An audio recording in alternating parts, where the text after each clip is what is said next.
The envelope arrived on a Tuesday morning, mixed in with the usual bills and pizza delivery flyers.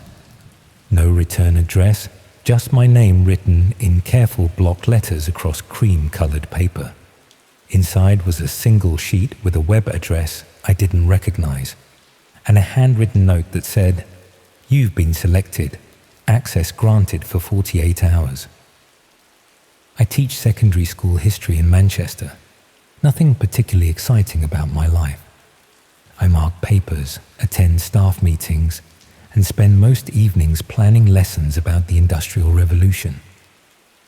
The most rebellious thing I'd done recently was staying up past midnight to finish a Netflix series, so this mysterious invitation felt completely out of place. My first instinct was to throw it away, probably some marketing scam or university prank, but something about the quality of the paper, the deliberate handwriting, made me hesitate. I'd been feeling increasingly disconnected from the world lately, going through the motions of teaching the same curriculum year after year. Maybe it was curiosity, or maybe it was just boredom, but I found myself typing that web address into my browser that evening. The page loaded to a simple login screen. No company logo, no explanation of what the site was for. Just 2 empty fields asking for credentials I didn't have. I tried a few obvious combinations, my email, my name, various passwords, but nothing worked. After about 20 minutes of failed attempts, I gave up and went to bed. The next morning, another envelope was waiting. This time, it contained a username and password, along with a brief message. Time sensitive. Content updates regularly. Viewing ends Thursday midnight. I should have been more suspicious. Normal websites don't send login details through the post, especially not with such cryptic messaging. But there was something intriguing about the whole setup. In my world of lesson plans and parent-teacher conferences, this felt like the beginning of something different. That evening, I logged in successfully. The site looked like a basic video streaming platform, similar to YouTube but with a much cleaner interface. There were maybe a dozen video thumbnails visible, each showing what appeared to be empty rooms filmed from security cameras. The titles were just numbers and letters that didn't seem to follow any pattern. I clicked on the first video. It showed a small, windowless room with concrete walls and fluorescent lighting. There was a single chair in the center and what looked like professional camera equipment mounted around the space. The stream was live, according to a small indicator in the corner, but nothing was happening. Just an empty room with harsh lighting. After a few minutes of watching nothing, I tried another video. This one showed a similar setup, but with different camera angles. Same empty chair, same concrete walls, same sense that I was looking at something I probably shouldn't be seeing. The quality was surprisingly good for what appeared to be hidden camera footage. I spent about an hour clicking through different streams, all showing variations of the same thing. Empty rooms with professional lighting and camera setups. Some had additional equipment I couldn't identify. Metal fixtures attached to the walls, strange contraptions that looked almost medical. The whole thing felt like I was browsing security footage from some kind of experimental facility. What bothered me most was how normal it all seemed. These weren't grainy amateur recordings. The lighting was professional, the camera work was steady, and everything had the polished look of a legitimate production. But legitimate productions of what? I noticed that some videos had viewer counts, usually showing between 5 and 20 people watching at any given time. There were also chat functions, though most of the rooms I looked at had empty chat windows. In one stream, I saw a few messages, but they were in languages I didn't recognize and seemed to be discussing technical aspects of the video quality. By the third evening, I developed a routine of checking the site after dinner. Most of the streams still showed empty rooms, but occasionally I'd see activity. Sometimes it was just someone adjusting camera equipment or testing lighting. Once, I watched someone clean one of the rooms thoroughly, paying particular attention to areas that didn't look dirty to begin with. The pattern started to become clear around the end of my first week of access. The rooms weren't always empty. Late at night, usually after 11, some of the streams would show people entering the spaces. They were always alone, and they never seemed comfortable being there. I told myself these were probably just art installations or experimental film projects. The internet is full of strange performance art, and this could easily be some kind of interactive theatre piece. The people I saw looked like they were participating in something, even if that something wasn't entirely clear to me. But there were details that didn't fit that explanation. The people in the rooms often appeared distressed in ways that seemed too genuine for performance. They would look directly at the cameras with expressions I couldn't quite interpret. Fear, confusion, pleading. If this was acting, it was remarkably convincing. More disturbing was the way the chat functions became active during these sessions. Viewers would send messages that appeared to be instructions or requests. I couldn't understand most of them, but the tone was clearly directive, and somehow the people in the room seemed to be responding to these messages, even though I couldn't see how they were receiving them. I started taking screenshots, telling myself I was just documenting something unusual I'd stumbled across. But really, I think I was trying to prove to myself that this was all somehow legitimate. If I could capture evidence of what I was seeing, maybe I could figure out what it actually was. The breakthrough came during my second week of access. I was watching a stream late one night when I recognized something in the background of one of the rooms. It was just visible at the edge of the camera frame, a distinctive brick pattern that I'd seen before. I teach at a Victorian-era school building, and those same bricks are throughout our basement levels. The school was built in the same period as many buildings in Manchester, so it wasn't necessarily significant.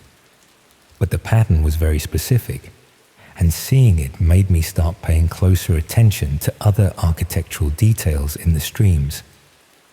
Over the next few days, I noticed other familiar elements, a particular style of electrical conduit that was common in older buildings around the city, window frames that matched the ones in my own flat, small details that suggested these rooms weren't in some far-off location, but possibly somewhere quite close to where I lived and worked. The most unsettling realization came when I recognized a person in one of the streams. It was brief, maybe 30 seconds of footage, but I was almost certain I'd seen them before. A woman who looked like someone I'd noticed waiting at the same bus stop I used for my commute to school. Same hair, same build, same nervous way of checking her phone. I told myself it was just coincidence. Cities are full of people who look similar from a distance, and security camera footage isn't exactly high-definition portraiture. But the resemblance was strong enough to make me start paying closer attention to the people around me during my daily routine. That's when I began to notice things I'd never paid attention to before. People at bus stops who seemed to be waiting but never got on buses.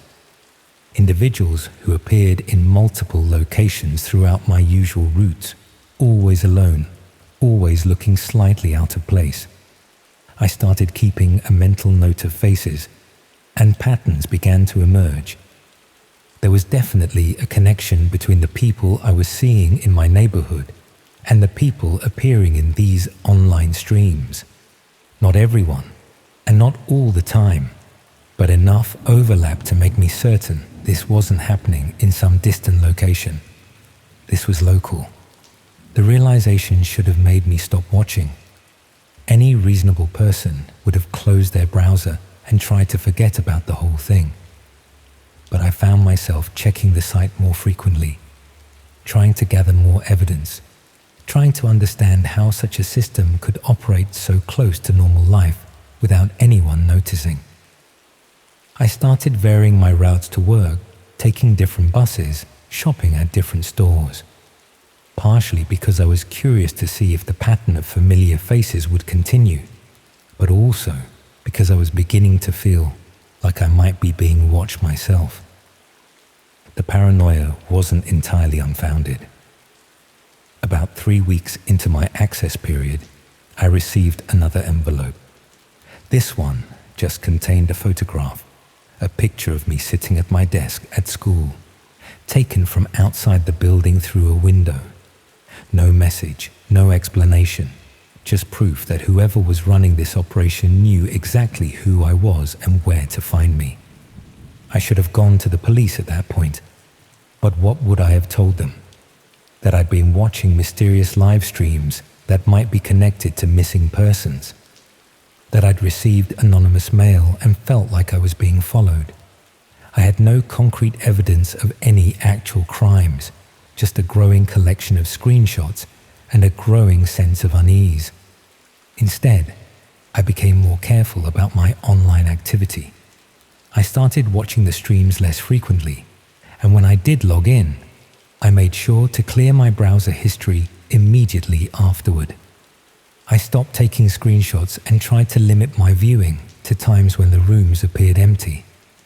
But the site seemed to be evolving in response to my changing behavior. New rooms appeared, with setups that were increasingly elaborate. The equipment became more sophisticated, the lighting more professional, and the people appearing in the streams looked less like willing participants and more like they didn't want to be there at all. The chat functions became more active too, with viewers making increasingly specific requests that the people in the rooms seemed compelled to follow. The language barrier made it difficult to understand exactly what was being requested, but the responses were clear enough. This wasn't performance art or experimental theatre. This was something much more sinister. My access was supposed to end after 48 hours, but the site remained functional well past that deadline. I began to suspect that the initial time limit had been a test of some kind, a way to gauge my level of interest and commitment. The fact that I kept returning, kept watching, had apparently qualified me for extended access. With extended access came new features. I could now see viewer statistics for each room, tracking how many people were watching at any given time. The numbers were higher than I'd expected. Some streams had hundreds of viewers during peak hours. There were also geographical indicators showing where viewers were connecting from, and I was disturbed to see clusters of activity centered around major cities throughout the UK. This wasn't some small-scale operation run by a few individuals. The infrastructure required to support this many concurrent streams, the coordination needed to manage multiple locations, the technical sophistication of the platform. This was a significant criminal enterprise with resources and reach I hadn't initially understood. I started researching missing person reports for Manchester and surrounding areas, trying to see if I could find any correlation with the faces I'd been seeing in streams. The results were more disturbing than I'd expected. There were dozens of recent disappearances, mostly people who lived alone or had limited social connections, people whose absence might not be noticed immediately, or whose disappearance might be attributed to voluntary relocation or lifestyle choices.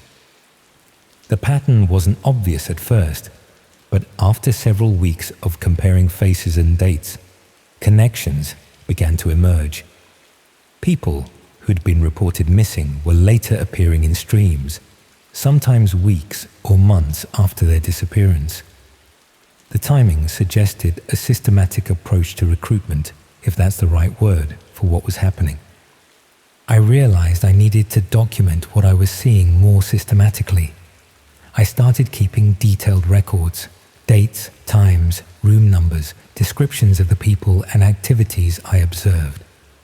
Not because I had any clear plan for what to do with this information, but because I felt like someone needed to be keeping track. The documentation process made me more aware of just how organized this operation was. There were clear schedules for when different rooms would be active, regular maintenance periods, even what appeared to be staff shifts for the people operating the cameras and equipment. This wasn't chaotic or improvised. It was running like a business. That business model became clearer when I discovered the payment system. Hidden in the site's code were references to premium access levels, private session bookings, and custom content requests. Viewers weren't just passive observers. They were paying customers with specific preferences and the ability to influence what happened in the rooms. I never paid for anything myself, but I could see enough of the system to understand how it worked. Regular viewers could purchase credits that allowed them to make requests during streams. Higher-tier memberships provided access to private sessions and direct communication with the people managing the rooms. The most expensive option appeared to be something called selection services, though I never saw enough detail to understand what that meant. My extended access began to feel less like a privilege and more like a trap. I was seeing too much, learning too much about an operation that clearly went to great lengths to remain hidden. The photograph of me at school hadn't been a friendly reminder.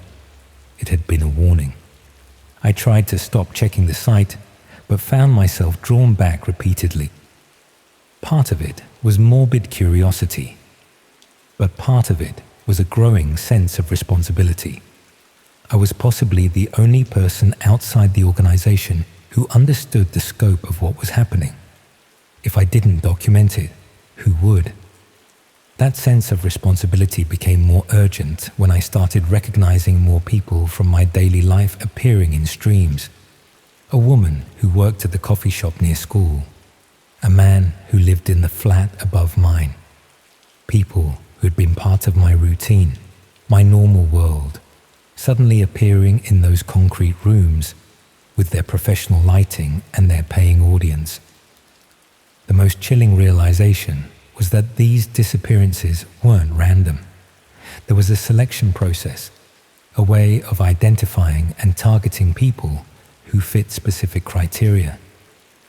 And somehow, my own behavior, my regular viewing, my documented interest in the streams had potentially marked me as either a customer or a candidate.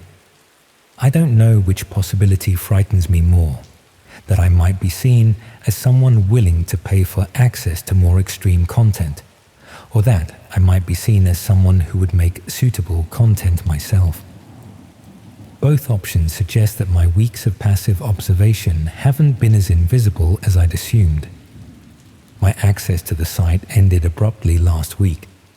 I tried logging in with my usual credentials, but the page just showed an error message.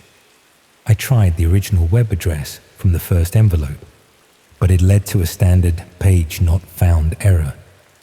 As far as the internet was concerned, the site had never existed, but I still have my screenshots, my documentation, my growing list of missing persons who appeared in streams before vanishing entirely. I have enough evidence to know that what I witnessed was real, but not enough to prove it to anyone else. I've been thinking about going to the police, but I keep coming back to the same problems. I access the site through credentials that were mailed to me anonymously. I have no way to prove where the footage came from or when it was recorded. Most importantly, I have no way to prove that the site itself ever existed. Without the ability to show investigators the actual streams, my documentation just looks like an elaborate fiction. Screenshots can be faked, missing person reports are publicly available information, and my claims about recognizing local people would be impossible to verify. The smart thing would probably be to forget about the whole experience and go back to my normal routine of teaching and marking papers. But I can't shake the feeling that the operation is still running, still selecting people from the same neighborhoods where I live and work. And I can't stop wondering if my own name is now on some list, if my weeks of watching have qualified me for a different kind of participation. I've been more careful about my routines lately, varying my schedule and staying aware of who might be watching me. But I know that if this organization is as sophisticated as it appeared to be, my precautions probably aren't enough to keep me safe. The worst part is the uncertainty. I don't know if I'm in actual danger, or if I'm just paranoid after weeks of watching disturbing content. I don't know if the people I recognized in streams are actually missing, or if I'm seeing patterns that don't exist. I don't know if the whole experience was real, or if I've somehow convinced myself that something fictional was actually happening. What I do know is that I received those envelopes for a reason, and that reason probably wasn't random selection. Someone identified me as a suitable viewer, someone who would watch without reporting, someone who would become invested enough in the content to keep coming back. They were right about that much. I did keep watching, and I'm still thinking about what I saw. But I suspect they miscalculated what I would do with that information, or how I would react to learning that the operation was happening so close to my own life. I hope I'm wrong about all of this. I hope the streams were staged, the missing people are safely living new lives elsewhere, and my paranoia is just the result of too much isolation and too many late nights staring at disturbing footage. But I don't think I'm wrong, and I don't think this story has an ending yet.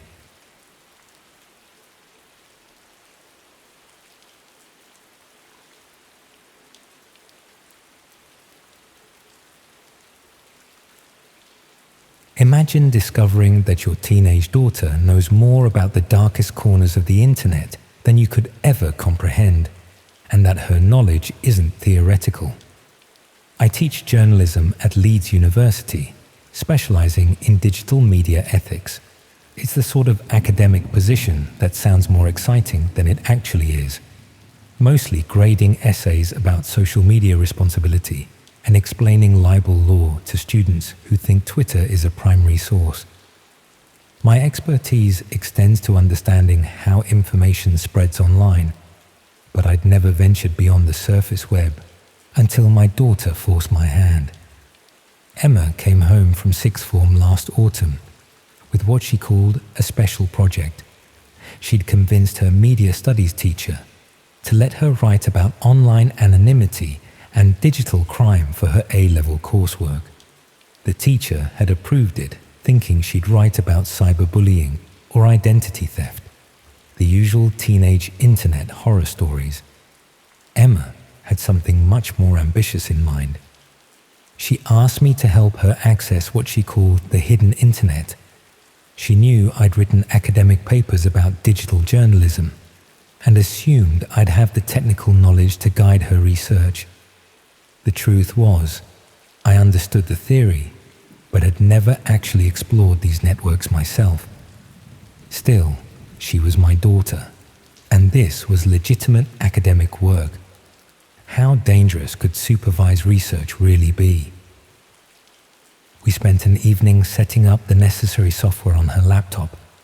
Emma was surprisingly well informed about the process, mentioning specific browsers and security protocols that I had to look up as we went along.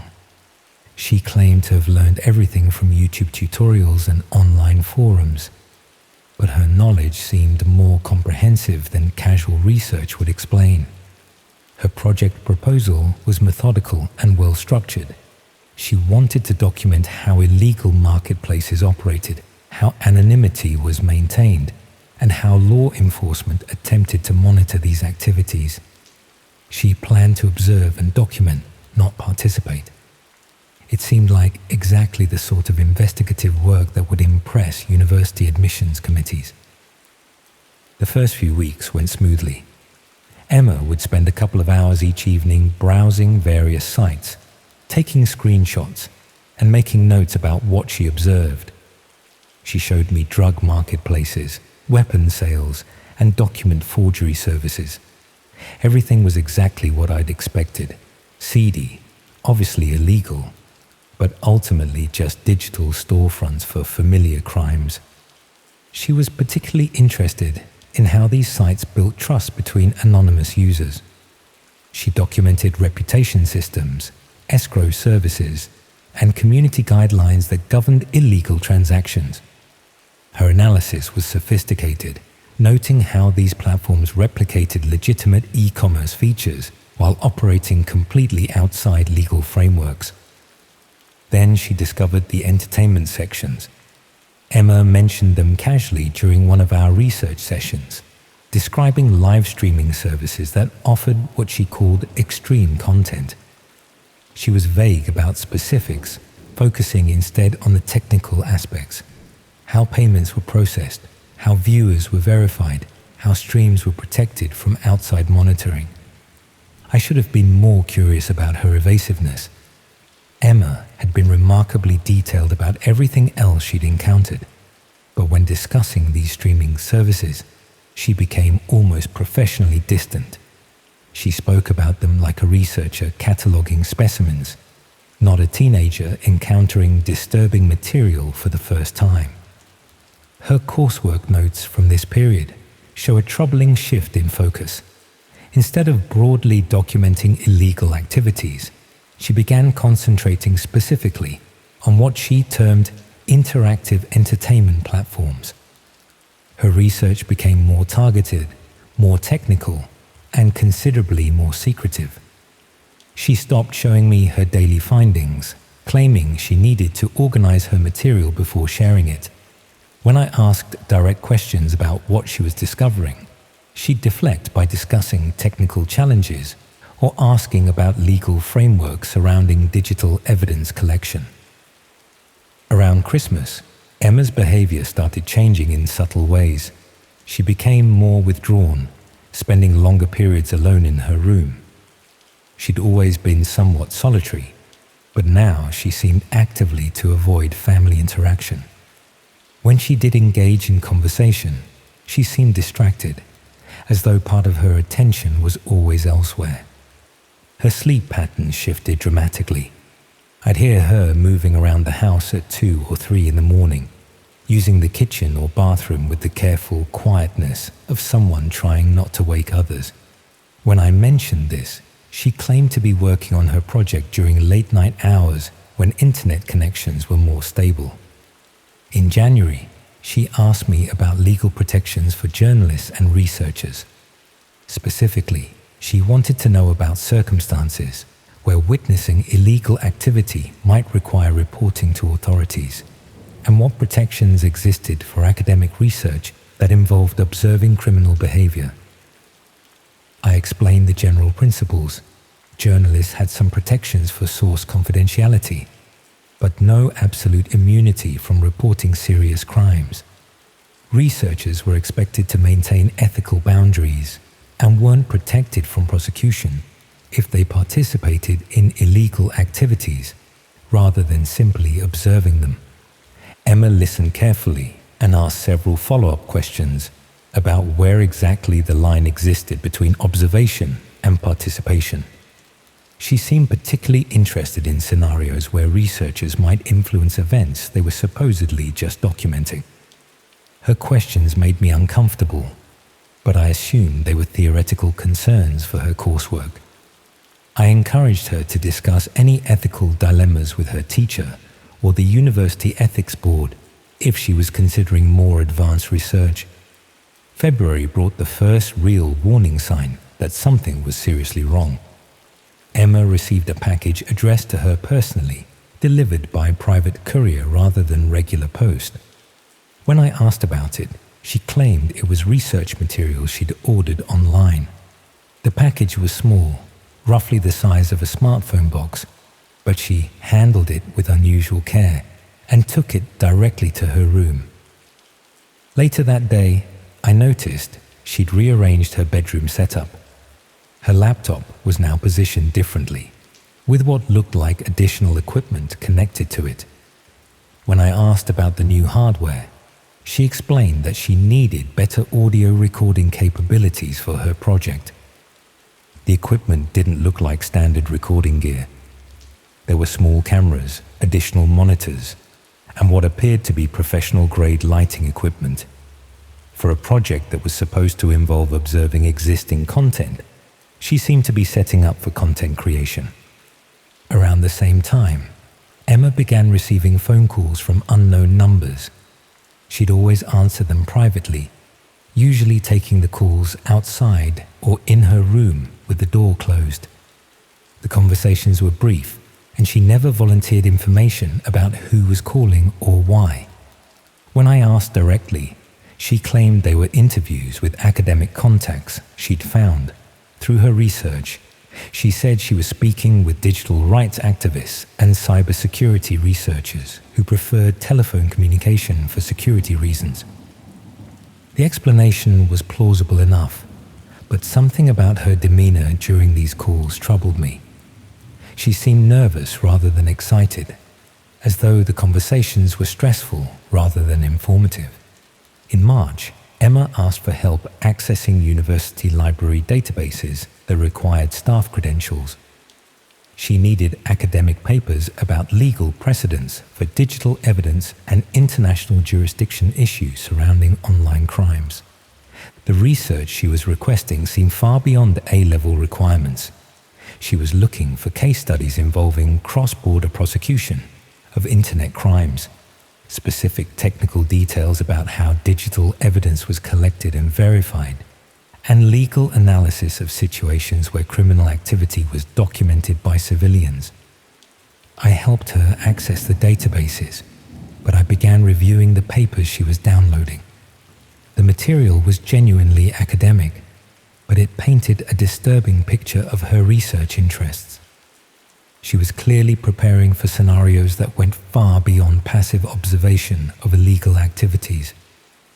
One evening in early April, while Emma was out, I decided to examine her laptop more closely. I know this violated her privacy, but her behavior had become concerning enough that I felt parental supervision was warranted. What I found was worse than I'd imagined. Her browser history showed dozens of visits to sites I'd never heard of, with names that suggested extremely disturbing content. But more troubling were the accounts she'd created on various platforms, accounts with usernames and profile information that suggested she wasn't just observing these communities. She'd been actively participating in discussions about what appeared to be live-streamed violence. Her posts showed detailed knowledge of how these streams operated, who organized them, and how viewers could influence what happened during broadcasts. Most disturbing were her private messages with other users.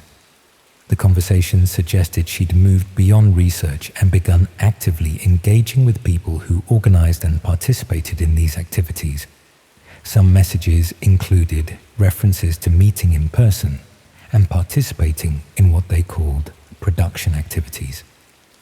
The timeline of these communications showed a clear progression from curious observer to active participant over the course of several months. By the most recent messages, Emma was discussing specific dates, locations, and her potential role in upcoming events.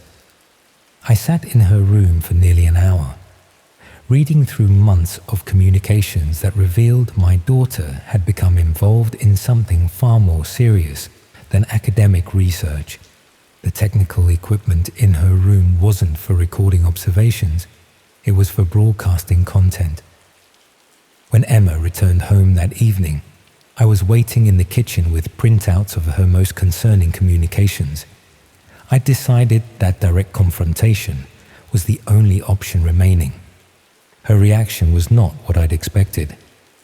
Instead of denial or defensiveness, Emma seemed almost relieved that I'd discovered her activities. She sat down across from me and calmly began explaining what she'd been doing for the past several months. She confirmed that her project had begun as legitimate research, but she'd been recruited by people who recognized her intelligence and academic approach to understanding their operations. They'd offered her opportunities to move from observer to participant, initially in minor technical roles. Emma described how she'd been gradually introduced to more serious activities, always with the assurance that her involvement was minimal and primarily technical. She'd been told that her academic background made her valuable for documentation and analysis rather than direct participation in what she carefully termed the entertainment aspects. She explained that the equipment in her room was for quality control and technical support rather than primary content creation. Her role was to monitor streams, manage viewer interactions, and ensure technical problems were resolved quickly. Emma spoke about all of this with disturbing matter-of-factness, as though she were describing a part-time job rather than participation in serious criminal activity. She seemed to view her involvement as a natural progression from research to practical application of her knowledge. What made her explanation most chilling was her obvious intelligence and careful consideration of legal and ethical implications. This wasn't a naive teenager being manipulated by criminals. This was someone who understood exactly what she was involved in and had made calculated decisions about her level of participation. She'd researched legal precedents, understood jurisdiction issues, and carefully structured her involvement to minimize personal risk while maintaining plausible deniability. Her academic approach to criminal activity was more disturbing than simple recklessness would have been. Emma finished her explanation by noting that she'd been expecting this conversation for several weeks. She'd known her activities would eventually be discovered and had prepared responses to the questions she anticipated I'd ask. She had plans for managing the situation, including strategies for ending her involvement if necessary, and methods for ensuring that any evidence of her participation would be difficult to verify or prosecute.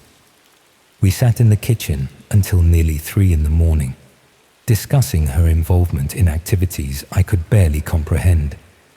Emma answered my questions with clinical precision, explaining technical details and legal considerations with the expertise of someone who'd spent months studying every aspect of what she was doing.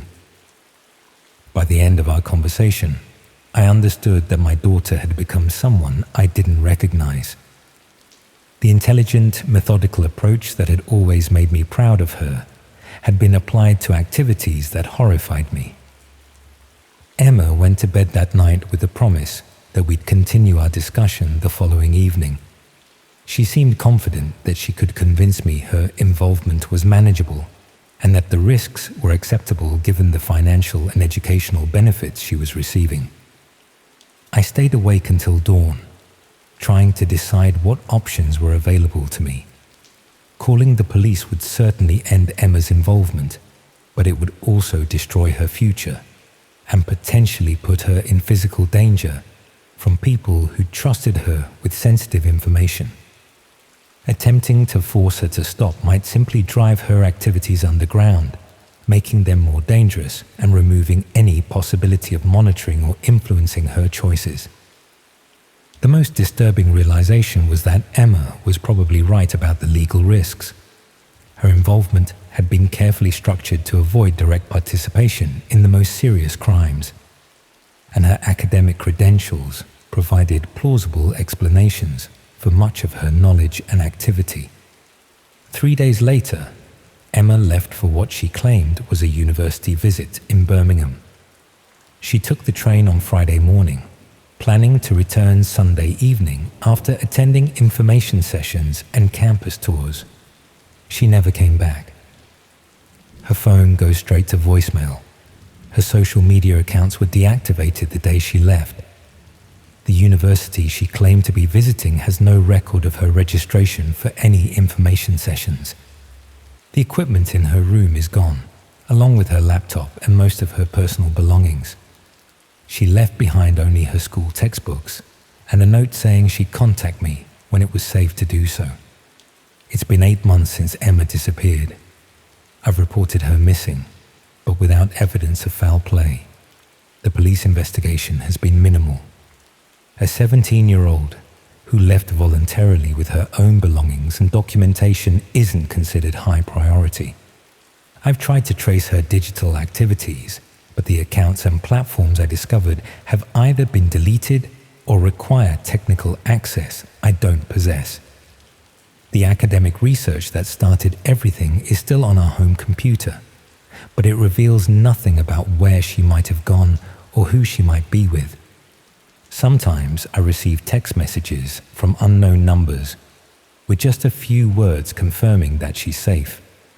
The messages come from different locations around the country, never the same number twice, always brief enough to avoid meaningful conversation. I know Emma is alive and apparently unharmed, but I don't know what she's become or whether I'll ever see her again. The intelligent, methodical daughter I raised has disappeared into a world I helped her access, using skills I encouraged her to develop. The worst part is knowing that everything she did was logical and well planned. Emma didn't stumble into danger through poor judgment or teenage impulsivity. She made careful, calculated decisions that led her away from everything I thought we'd built together. Her A-level coursework is still in her room. 90 pages of detailed analysis about digital crime and online anonymity. It's brilliant work, demonstrating exactly the sort of critical thinking and research capability that should have led to university admission and a successful academic career. Instead, it reads like a manual for everything that happened afterward.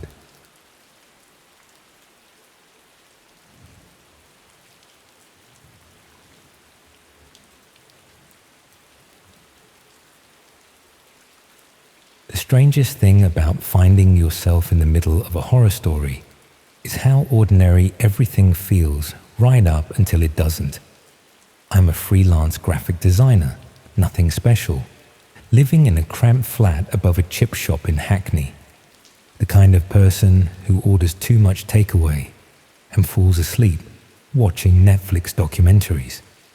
Not exactly the sort you'd expect to stumble into something that would change everything. It started because of Danny, my flatmate's younger brother. He'd been staying with us for a few weeks after dropping out of university, much to his parents' horror. Danny was one of those lads who thought he knew everything about computers, but really just knew how to download things he shouldn't and act smug about it. The kind who'd lecture you about privacy whilst posting every meal on Instagram. One evening in March, I came home to find Danny hunched over his laptop at the kitchen table, looking pale as milk. He quickly shut the screen when I walked in, but not before I caught a glimpse of what looked like a chat room with dozens of messages scrolling past. Nothing unusual there, except Danny looked genuinely shaken, which was odd for someone who spent most of his time arguing with strangers online. Over the next few days, I noticed changes in him. He'd always been a bit of a night owl, but now he was staying up until dawn, emerging from his room only to grab food or use the bathroom. The bags under his eyes grew darker, and he jumped at every small noise. When I asked if he was all right, he just mumbled something about a project he was working on. The following week, Danny disappeared. Not dramatically, just packed his things whilst we were out and left a note saying he'd decided to go travelling. His brother seemed relieved, honestly. Danny had been getting stranger by the day, barely speaking and spending all his time online. We assumed he'd finally sorted himself out and moved on. 3 months later, I was clearing out the spare room when I found Danny's old external hard drive wedged behind the radiator. Curiosity got the better of me. Most of it was the usual rubbish you'd expect from a 20-year-old, but buried in a folder labeled uni stuff were dozens of screenshots that made my stomach turn. The images showed what appeared to be a streaming interface, dark and minimal, with a video player displaying various rooms. Some looked like basements or warehouses, others like normal bedrooms or kitchens. Each stream had a viewer count and a chat sidebar filled with usernames I couldn't pronounce. The screenshots captured moments that looked disturbingly real. People in distress, sometimes alone, sometimes not. At first, I thought it might be some kind of elaborate horror game or interactive fiction, but the timestamps on the files suggested Danny had been accessing these streams regularly over several weeks. The final screenshot was dated just 2 days before he'd left, showing a room I recognized. It was his bedroom, taken from the angle of his webcam, but the image showed him sleeping, whilst the chat beside it was filled with messages about him. I should have deleted everything and forgotten about it, but I couldn't shake the feeling that Danny might be in trouble. After some research, I learned about the dark web and how to access it safely.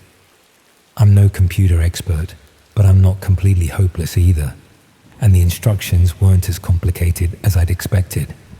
Finding the site again took weeks of searching through hidden forums and following cryptic links. When I finally located it, the interface was exactly as Danny's screenshots had shown. A grid of streams, each showing different locations, some with people, others empty. The viewer counts ranged from a handful to several hundred. The chat moved too quickly to read properly, a constant scroll of messages in multiple languages. I watched for hours, trying to understand what I was seeing.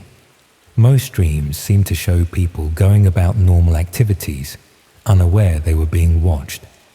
Cooking, reading, sleeping. It felt voyeuristic, but not necessarily sinister. Then I found the premium section. The premium streams required some form of verification I couldn't work out, but the preview thumbnails were enough to make me feel sick. These weren't people living their normal lives. These were deliberate performances, and not the kind anyone would volunteer for. One stream caught my attention because the location looked familiar. The room was sparse, with concrete walls and a single window set high up. It reminded me of the basement storage areas in council housing blocks, the kind where residents keep their Christmas decorations and broken furniture. As I watched, someone entered the frame, but the image quality was too poor to make out details. The chat beside this stream was different from the others. Instead of random messages, users seemed to be making requests or suggestions. I watched in horrifying fascination as these instructions appeared to be followed. The person in the room would move or act according to what the viewers demanded. Over the following weeks, I found myself drawn back to the site regularly. I told myself I was looking for clues about Danny, but really, I think I was just fascinated by the grotesque spectacle of it all. The streams never seemed to end, cycling through different locations and different people. Some faces appeared regularly, others only once. I started recognizing patterns. Certain usernames appeared in multiple chats, seeming to have influence over what happened. Some streams would suddenly cut to black, only to resume hours or days later with new occupants. The premium section grew, offering more extreme content for users who could prove their commitment to the community. The breakthrough came when I spotted Danny in one of the regular streams. He wasn't a victim, he was working behind the camera. I caught glimpses of him adjusting equipment, checking messages, sometimes speaking to people off-screen. He looked different, thinner and more focused, but it was definitely him. The realization that my flatmate's brother wasn't missing, but was actively involved in running these streams changed everything. I started paying closer attention to the technical side, trying to work out how the operation functioned. The streams appeared to be broadcast from multiple locations across the UK, possibly Europe, with sophisticated systems for avoiding detection. More disturbing was the discovery that many viewers weren't just passive observers. They were paying for influence, contributing resources, even providing locations and equipment. The whole thing operated like a twisted social network, with users building reputations and gaining access to more extreme content. I began documenting everything, taking screenshots and notes, thinking I might eventually take it to the police. But the more I learned, the more I realized how difficult that would be. The site was designed to be untraceable, the users anonymous, the evidence ephemeral. Even if authorities could locate the servers, they'd find nothing but empty rooms and abandoned equipment. Then one evening, whilst watching a stream from what looked like an abandoned warehouse in East London, I noticed something that made my blood freeze. In the background, barely visible through a grimy window, was the distinctive tower block where I lived. The camera angle suggested the warehouse was less than half a mile from my flat. I spent the next day walking around the industrial estate near my building, looking for anything that matched what I'd seen on screen. Most of the warehouses were still in use or had been converted to flats. But one building at the end of a dead-end road stood empty, its windows boarded up. That night, I watched the stream more carefully, looking for any details that might confirm the location. During a quiet moment, I heard something that made my chest tighten. Through the audio feed came the distant sound of the Northern Line trains pulling into the nearby station, the same sound I heard from my bedroom window every night. The warehouse was practically on my doorstep, and I'd been watching people being held there for weeks without realizing it. I should have called the police immediately, but something held me back. What if I was wrong? What if it was just coincidence? The streams operated on such a scale that surely law enforcement already knew about them. Maybe this was all part of some larger investigation I'd stumble into and compromise. Instead, I decided to take a closer look myself. Just to confirm the location, I told myself. Nothing more than that. The next evening, I walked past the warehouse several times, trying to look casual. The building appeared genuinely abandoned, with no signs of activity. But as I lingered near the entrance, I noticed something odd. Despite the boarded windows and general air of dereliction, there were fresh tire marks in the dirt near the loading bay. I was about to leave when I heard voices coming from inside the building. Low, conversational tones, too muffled to make out words, but definitely present. As I moved closer to try to hear better, my phone buzzed with a notification. Someone had sent me a private message on the streaming site. I'd never interacted with anyone there, never even created a proper account, so receiving direct contact was impossible. Yet there it was, a simple message that made my knees weak. The message contained just my full name and address, followed by a single line. "We appreciate dedicated viewers. Please step away from the building." I ran home faster than I'd moved since school sports day, my mind racing with questions about how they'd identified me, how long they'd known I was watching, what else they might have discovered about my life. Back in my flat, I immediately tried to access the streaming site again, but the link no longer worked. Every saved bookmark, every cached page, everything had vanished, as if it had never existed. Even Danny's screenshots from the hard drive were gone, leaving only empty folders. For days afterwards, I barely left the flat. Every noise in the hallway made me jump. Every unfamiliar face on the street seemed suspicious. I kept checking my phone for more messages, my laptop for signs of intrusion, but nothing came. Weeks passed, and gradually, I began to convince myself that I'd overreacted. Maybe the message had been a prank, or a coincidence, or even something I'd imagined in my paranoid state. The warehouse remained abandoned, with no signs of the activity I thought I'd witnessed. But then Danny came back. He appeared at our door one rainy Tuesday morning, looking exactly as he had when he'd left months earlier. Same clothes, same rucksack, even the same cocky smile. His brother welcomed him back without question, and life resumed as if nothing had happened. Except Danny was different now. He moved with purpose, carried himself with confidence, and seemed to know things he shouldn't. He'd ask about my work before I mentioned any projects, reference conversations I'd had with people he'd never met, make casual observations about my routines that felt too specific to be guesses. Most unsettling was the way he'd look at me sometimes, with expression that suggested he knew exactly what I'd been doing during his absence. Not accusatory, just aware, like we shared a secret neither of us would ever discuss. The warehouse at the end of the dead-end road was demolished last month, replaced by a small block of expensive flats. I walk past the construction site regularly, but there's no trace of what might have been there before. The workers I've spoken to say they found nothing unusual when they cleared the building, just the usual debris you'd expect from an abandoned property. Danny still lives with us, still spends hours on his laptop, still emerges from his room at odd hours, looking like he hasn't slept. But now, when I pass him in the hallway, he nods at me with something that might be respect, or acknowledgement, or warning.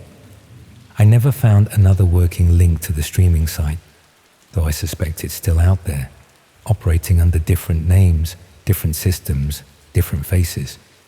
Sometimes, late at night, when the trains have stopped running and the chip shop below has closed, I think I can hear voices through the walls. Quiet conversations, muffled instructions, the soft hum of electronic equipment. But that might just be my imagination, shaped by weeks of watching things I should never have seen. The mind has a way of creating patterns where none exist, finding connections that aren't really there.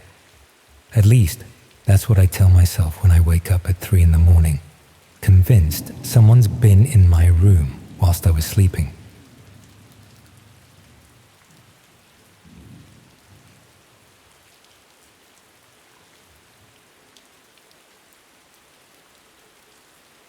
The thing about being watched is that you can often feel it before you see it. That prickle at the back of your neck, the sense that something's not quite right. I used to think that was just paranoia, the sort of thing people made up to make their boring lives feel more dramatic. Then my flatmate Jake brought home that encrypted flash drive, and I learned exactly how it feels when strangers turn your entire existence into entertainment. It was a Tuesday evening in March, raining as usual, and I was sprawled on our old sofa in our shared flat in Bethnal Green. Jake burst through the door, soaked and grinning like he'd just discovered fire. He pulled this tiny USB stick from his jacket pocket, waving it about like it was the crown jewels. The drive contained what he claimed was research material for his dissertation on underground digital communities. According to Jake, some postgrad student had been investigating the darker corners of the internet before dropping out suddenly, left all their stuff behind, including this drive that supposedly contained access credentials to parts of the dark web most people never see. Now, I'm not completely naive about these things. I work in graphic design, spend most of my day online, and I'd heard the stories about hidden marketplaces and illegal content floating around encrypted networks. But I'd never actually ventured beyond downloading the odd film or album through BitTorrent. The dark web seemed like something for proper criminals or paranoid journalists, not ordinary people from East London. Jake was persistent though. He'd already downloaded Tor and was fumbling about with something called Tails, trying to get the whole anonymous browsing setup working on his ancient laptop. The credentials on the drive included a list of .onion addresses and what appeared to be login details for various sites. Most of it looked like standard dark web fare. Drug marketplaces, fake document services, that sort of thing. But there was one address that kept catching my eye. mainly because it was accompanied by a warning written in red text. Access at own risk. Active participants only. The address led to something called a Red Room. Jake explained these were supposedly live streams where viewers could watch real violence unfold, sometimes even paying to influence what happened. He insisted they were mostly urban legends, elaborate hoaxes designed to separate gullible punters from their cryptocurrency. But the way he kept glancing at that particular address suggested he wasn't entirely convinced. We spent the next hour setting up the security protocols. Multiple VPN connections, encrypted browsers, the works. Jake treated it like we were preparing for some covert military operation, rather than satisfying morbid curiosity. Looking back, maybe his paranoia wasn't entirely misplaced. The first few sites we visited were disappointingly mundane. Drug markets that looked like budget versions of Amazon, forums full of people arguing about encryption methods, and what appeared to be a surprisingly active community dedicated to reviewing different brands of tinfoil hats. The whole thing felt less like exploring the criminal underworld and more like browsing a particularly rubbish version of eBay. But then we found the Red Room. The site looked professional in a way that immediately set it apart. Clean interface, proper navigation, even what appeared to be customer service chat boxes. It was called the Viewing Room, and accessing it required both the credentials from Jake's drive and a payment of roughly £50 worth of Bitcoin. Jake had some cryptocurrency left over from a previous ill-advised investment in some dodgy altcoin, so we decided to take the plunge.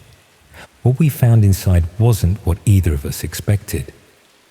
The main page displayed a grid of thumbnail images, each representing a different stream. Most were dark or showed empty rooms, but 3 or 4 appeared to be active. Viewer counts ranged from a handful to several hundred. The interface allowed you to join streams as a passive observer or upgrade to what they called participant status for additional fees. Jake clicked on one of the active streams before I could stop him. The video quality was surprisingly good. We were looking at what appeared to be a small, windowless room with concrete walls. A single chair sat in the center, occupied by a person whose face was obscured by the camera angle. They appeared to be restrained, though the specifics weren't clear. A chat box ran alongside the video, filling with messages from anonymous viewers. The messages were what made my stomach drop. Viewers were making requests, offering payments for specific actions. The amounts being discussed weren't trivial. Hundreds of pounds for relatively minor things, thousands for more serious requests. And someone was apparently fulfilling these requests because the person in the chair would occasionally move or react in ways that corresponded to the chat messages. Jake and I sat there for maybe 10 minutes, not saying anything, just watching this unfold. The casual nature of it was what disturbed me most. Viewers chatted amongst themselves like they were watching a football match, debating techniques and comparing prices. Some seemed to be regulars, referencing previous streams and making recommendations to newcomers. That's when Jake noticed something that made both of us go cold.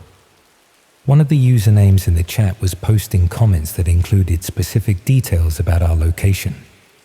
Not just London or even East London, but references to Bethnal Green, our street, even our building.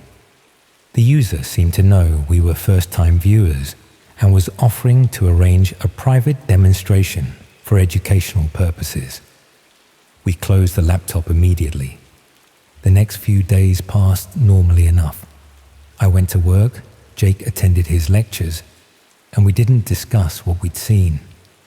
But I found myself checking the locks on our flat more frequently, and I noticed Jake had started closing his bedroom curtains during the day. The email arrived on Friday. It came to my personal Gmail account not an address I'd ever used for anything related to the dark web. The sender was listed as viewing room services at Proton Mail, and the subject line simply read, "Thank you for your interest." The message was brief and professional. It thanked me for visiting their site and invited me to participate in an upcoming special broadcast. They mentioned that they'd identified me as someone with graphic design skills who might appreciate the artistic elements of their productions. The email included a Bitcoin address and instructions for making a deposit to secure what they called a front row seat. What made my blood freeze was the final paragraph. It mentioned that they'd noticed I lived in a ground floor flat with easy access through the kitchen window, and suggested that if I wasn't interested in viewing their content, perhaps I'd be interested in starring in it. I showed Jake the email, and his face went white. He'd received something similar, though he's focused on his film studies background, and suggested he might want to document the experience from the inside. We decided to ignore the messages and hope they'd lose interest, delete the emails, wipe Jake's laptop, pretend the whole thing had never happened. But the messages kept coming. Not just emails now, but text to my mobile number. WhatsApp messages with photos of our building taken from across the street. Someone had even slipped a printed note under our front door, written in the same professional tone as the emails, but with increasingly specific details about our daily routines. They knew when I left for work each morning, what time Jake usually returned from university, which takeaways we ordered from, and how often. Someone was watching us, documenting our lives with the same casual attention to detail I'd seen in that chat room. The breaking point came when Jake found a small camera mounted on the lamppost outside our building. It wasn't a council CCTV camera or anything official, just a small device pointed directly at our windows. Jake climbed up and removed it, but we both knew that if they put up one camera, there were probably others. That night, we heard footsteps in the hallway outside our flat, slow, deliberate steps that paused directly outside our door. The steps would continue for a few minutes, then stop, then start again. We could see shadows moving back and forth under the door gap. But when Jake finally worked up the courage to look through the peephole, the corridor was empty. The next morning, there was another note. This one was different, handwritten rather than printed, with a local postmark from earlier that same day. It contained details about the previous night's activities, describing exactly how we'd reacted to the footsteps, how long we'd waited before checking the door, even what we'd whispered to each other while hiding in Jake's bedroom. Someone had been listening. We went to the police that afternoon, but the response was about what you'd expect. The officer was polite but skeptical, especially when we tried to explain about the dark web and red rooms. He took down our details and said they'd increase patrols in the area, but I could tell he thought we were either making it up or had brought it on ourselves by getting involved with dodgy websites. The surveillance continued for another week. More cameras appeared and disappeared. Messages arrived with increasingly personal details, and we began to notice the same faces appearing in different locations around our neighborhood. People who seemed to turn up wherever we went, always maintaining just enough distance to avoid being obviously suspicious. Jake started talking about moving back in with his parents in Yorkshire. I was considering the same thing, though my parents lived in a tiny village in Somerset, where strangers would be noticed immediately. But before either of us could make concrete plans, the situation escalated. I came home from work on a Thursday evening to find our front door standing open. Not forced, just unlocked and ajar, as if someone had walked in and forgotten to close it properly behind them. Jake's laptop was missing from the kitchen table, along with the flash drive and all the notes we'd been collecting as evidence. But they'd left something behind. on my bed, there was a printed photograph of me sleeping. The angle suggested it had been taken from inside my bedroom, probably the night before. I was lying on my side, facing the camera, completely unaware that someone was standing in my room documenting my unconscious state. Attached to the photograph was a business card with the viewing room logo and a single line of text. "Ready for your audition." Jake and I packed our essential belongings that same evening and left London. We didn't tell anyone where we were going, paid for everything in cash, and avoided using our phones or cards for several days. I stayed with friends in Brighton for a couple of weeks before eventually finding a new flat in a different part of the city. Jake went back to Yorkshire and transferred to a different university. For a while, it seemed like we'd managed to disappear. No more messages, no more surveillance, no more unexpected visitors. I started to relax, began to think that maybe they'd moved on to easier targets. But last month, I received another email. This one came to a Gmail account I'd created specifically for flat hunting in Brighton, an account I'd never used for anything else, connected to a phone number I'd only given to potential landlords and estate agents. The message was brief and familiar. "Thank you for your interest. We've been looking forward to working with you again." Attached was a photograph of my current building, taken from street level, with my bedroom window circled in red. I'm writing this because I'm not sure what else to do. The police in Brighton were even less helpful than the ones in London, and I can't keep running forever. Someone out there has decided that I'm going to be part of their entertainment, whether I want to be or not. The thing that keeps me awake at night isn't just the surveillance or the threats. It's the memory of that chat room, full of ordinary people casually bidding on human suffering, like they were buying items at auction.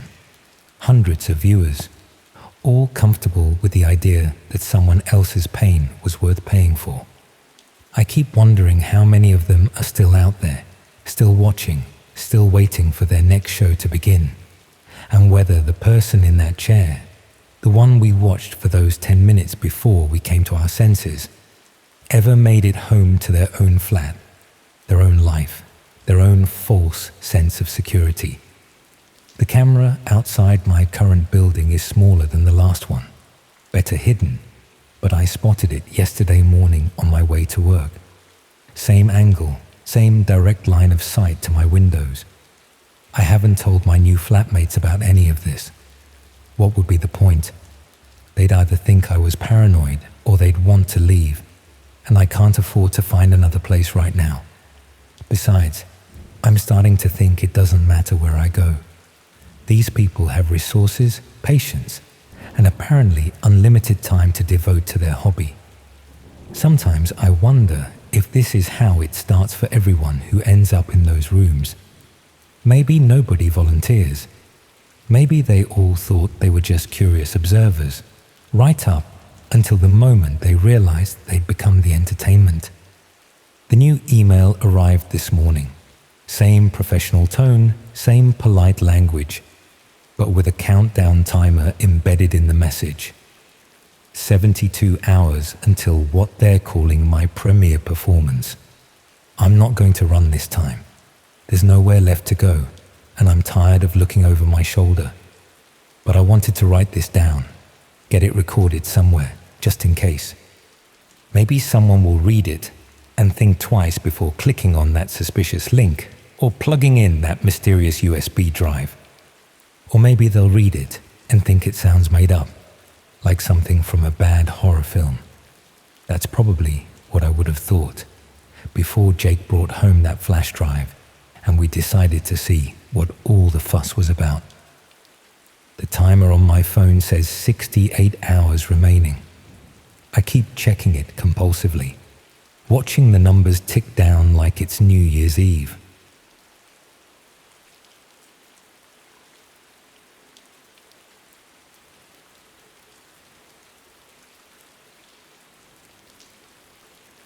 Imagine discovering that someone has been watching you through your bedroom window for months, filming your most private moments, and selling the footage online to strangers.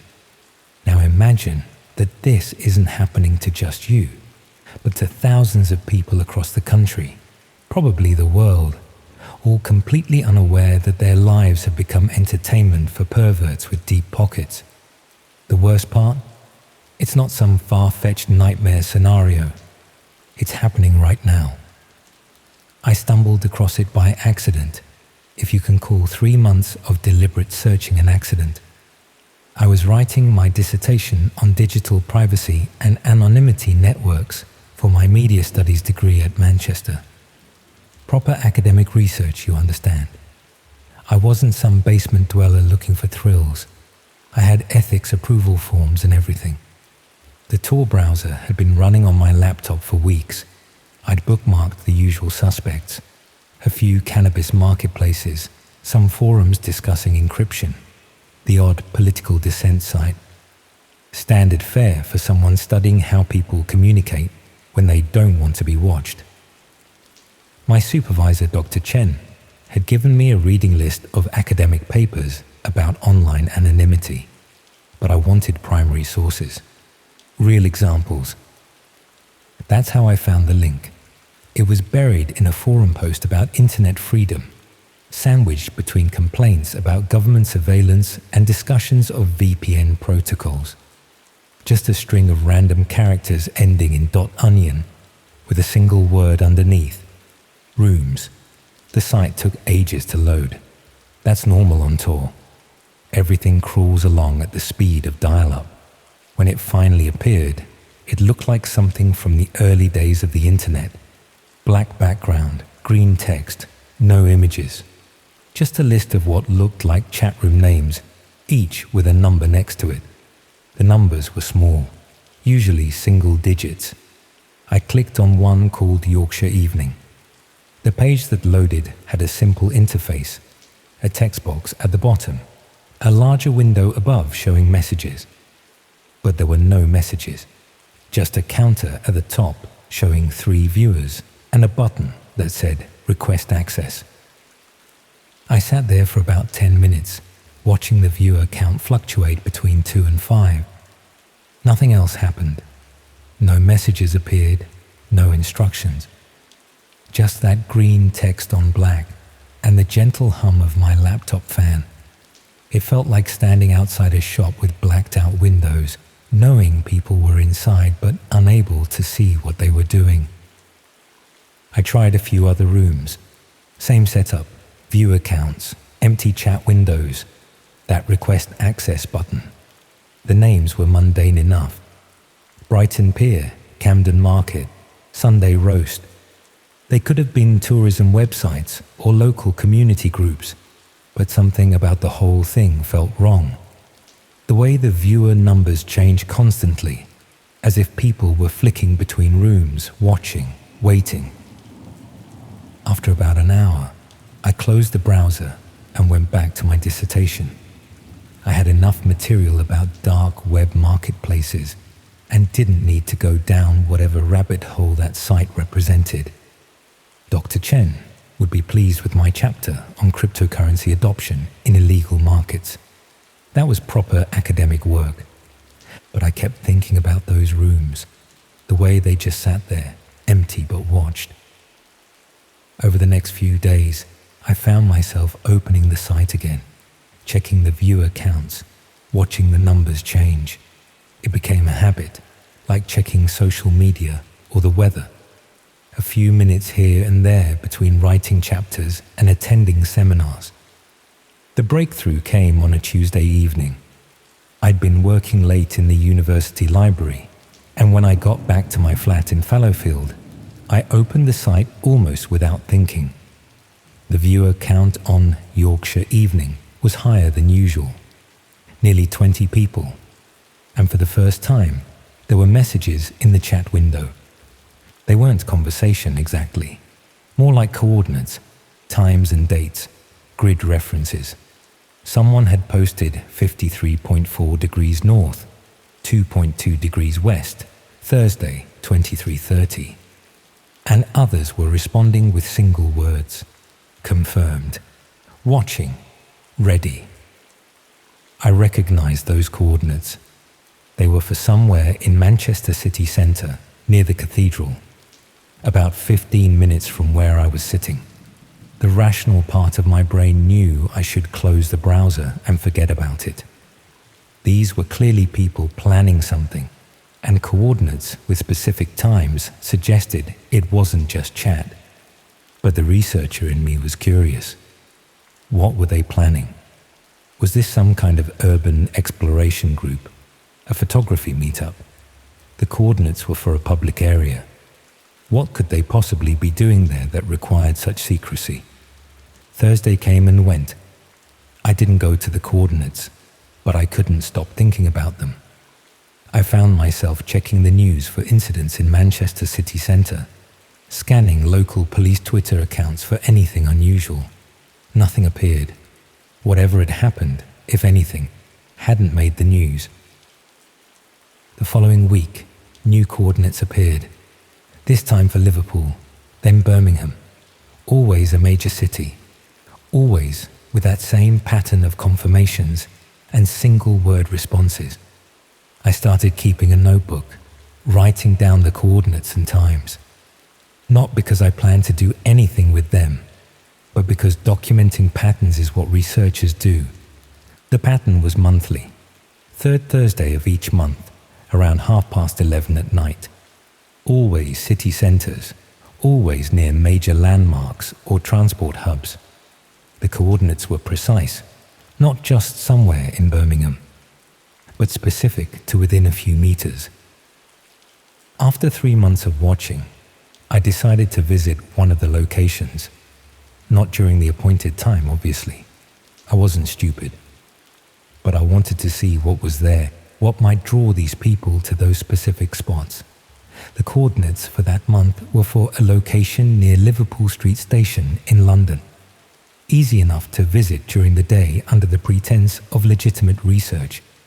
The location was a small side street off the main road, narrow, with old Victorian buildings that had been converted into flats above shops. During the day, it was busy enough. People cutting through to avoid the crowds on the main street.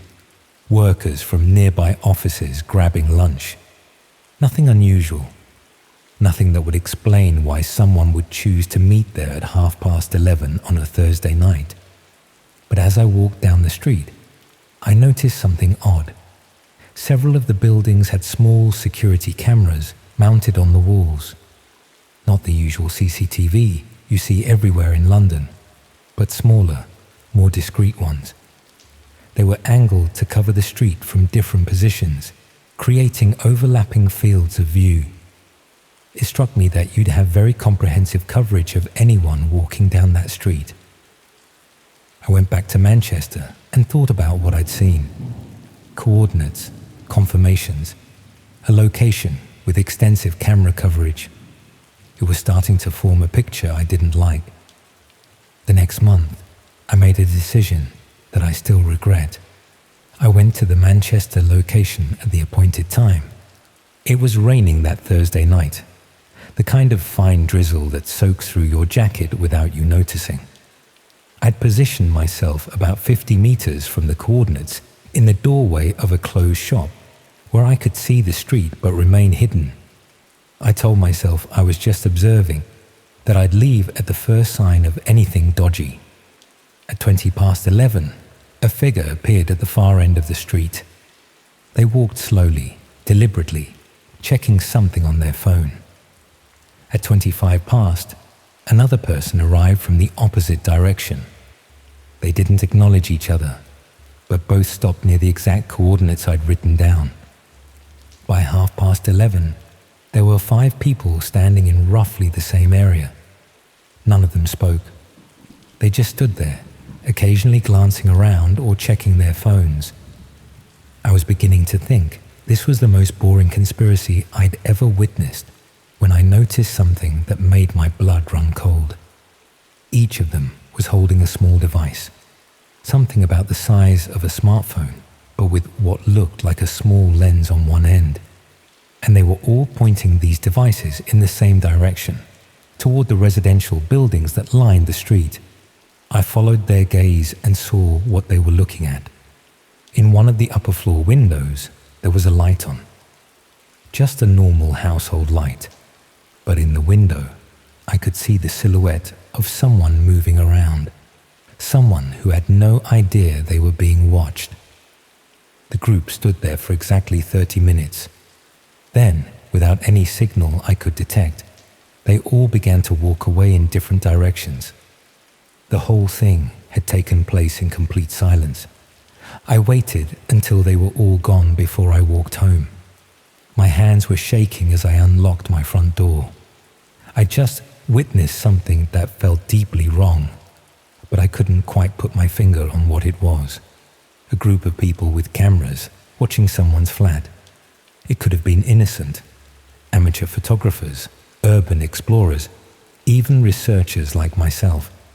But the secrecy, the coordinates, the synchronized timing, none of that suggested innocent activity. The next day, I went back to the dark website. The viewer count for Yorkshire Evening was back to normal levels, but there was new activity in the chat. People were posting what looked like file names. MCR2311, window4.mp4, MCR2311, kitchen2.ave. The files were followed by strings of numbers and letters, Bitcoin wallet addresses. I realized I was looking at a marketplace. The coordinates weren't meeting points for urban exploration or photography. They were organized surveillance sessions.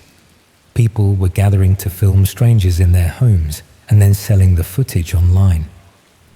That was disturbing enough. But as I dug deeper into the site, I found something worse. Some of the room names weren't locations at all. They were what looked like names or descriptions. Red hair student, night shift nurse, single mum bedtime. These weren't random voyeurism sessions. They were targeted. Someone was identifying specific individuals and organizing groups to film them. The Bitcoin addresses suggested people were paying for custom content. I felt sick. This wasn't academic research anymore. I'd stumbled into something that was actively harming real people. People who had no idea they were being watched, filmed, and potentially stalked. The rational thing would have been to contact the police, but what would I tell them? That I'd found a website on the dark web where people might be doing something illegal. That I'd witnessed a group of people standing on a street corner with cameras. I had no proof of wrongdoing, no evidence that actual crimes were being committed. Instead, I tried to dig deeper. I wanted to understand the scale of what I'd found, to gather enough evidence to make a proper report. I started monitoring the site more systematically, documenting the patterns, screenshotting the conversations. What I found was worse than I'd imagined. The site wasn't just organizing surveillance. It was a complete ecosystem. People would post requests, descriptions of individuals they wanted filmed. Others would volunteer to do the filming. The footage would be edited and sold. There were even reviews and ratings for the people doing the filming. But the most disturbing part was how organized it all was. This wasn't a few perverts with cameras. There were hundreds of people involved, maybe thousands. The Bitcoin transactions suggested serious money was changing hands. Someone was running this as a business, and the targets weren't random. They were often vulnerable people, students living alone, single parents, people working night shifts. The kind of people who might not notice if someone was watching their flat, or who might not be believed if they reported feeling like they were being stalked. I started having trouble sleeping. Every time I closed my eyes, I thought about those silhouettes in windows, people going about their evening routines, while strangers with cameras watched from the street below. I began checking my own windows obsessively, making sure the curtains were closed, looking for unusual activity outside. The paranoia was probably irrational. I lived in a shared house with 3 other students. We were on the ground floor, with a small front garden that would make surveillance difficult. But knowing what I knew about how these people operated, I couldn't shake the feeling that I might be next. That's when I noticed the van. It was parked on my street when I got home from university on a Friday afternoon. Nothing unusual about that. Parking was always tight in our area. But it was still there when I left for the pub that evening, and when I came back around midnight. The next morning, it had moved to a different spot, but it was still on the same street. I probably wouldn't have thought anything of it if not for what I'd learned about the surveillance network. But once you know how these things work, you start seeing patterns everywhere. The van was always positioned where it had a clear view of our house. The windows were tinted so you couldn't see inside, and it moved regularly, just enough to avoid drawing attention. I started taking photos of it, documenting when it appeared and where it parked. I even walked past it a few times, trying to see if anyone was inside. But the windows were too dark, and I didn't want to be too obvious about looking. After a week of this, I convinced myself I was being paranoid. The van probably belonged to someone who worked in the area or was visiting a friend. I was letting what I'd discovered online affect my perception of reality. That's what happens when you spend too much time staring into the dark corners of the internet. But then I found my address in the site's chat logs. It was buried in a conversation about Manchester targets, listed alongside 2 other addresses in my area. Someone had posted it with a description that matched my appearance and mentioned my university. They knew where I lived, what I looked like, and where I studied. The worst part was the response. Other users were bidding for the surveillance job, offering to provide footage within the week. The highest bid was nearly £200. I'd gone from researcher to target without realizing it. Someone had identified me, probably through my digital footprint, and put me up for sale on their surveillance marketplace. The van outside my house wasn't paranoia, it was reconnaissance. I packed a bag and left Manchester that night, told my housemates I had a family emergency and would be gone for a few weeks. I drove to my parents' house in Chester and stayed there for a month, claiming I needed to focus on my dissertation without distractions. During that time, I tried to report what I'd found to the police. I called the non-emergency number and explained about the dark website and the surveillance network. The officer I spoke to was polite, but clearly didn't understand the technical aspects of what I was describing. He took down my details and said someone would get back to me, but no one ever did. I tried contacting some of the cybercrime units, but without concrete evidence of specific crimes, they weren't interested. What I'd found was disturbing, but it existed in a legal grey area. Standing on public streets with cameras isn't illegal. Selling footage of people in their homes might be, but proving that was happening would require an investigation that no one seemed willing to undertake. Eventually, I had to go back to Manchester to finish my degree. I changed my address, moving to a different part of the city. I bought thick curtains for all my windows and developed a habit of checking the street before leaving my flat. The van never reappeared, but I couldn't shake the feeling that I was still being watched. I finished my dissertation on a completely different topic. Dr. Chen was disappointed that I'd moved away from my original research into dark web marketplaces, but I told him I'd found the subject too depressing to continue with. He probably thought I was being oversensitive. The surveillance site is still online.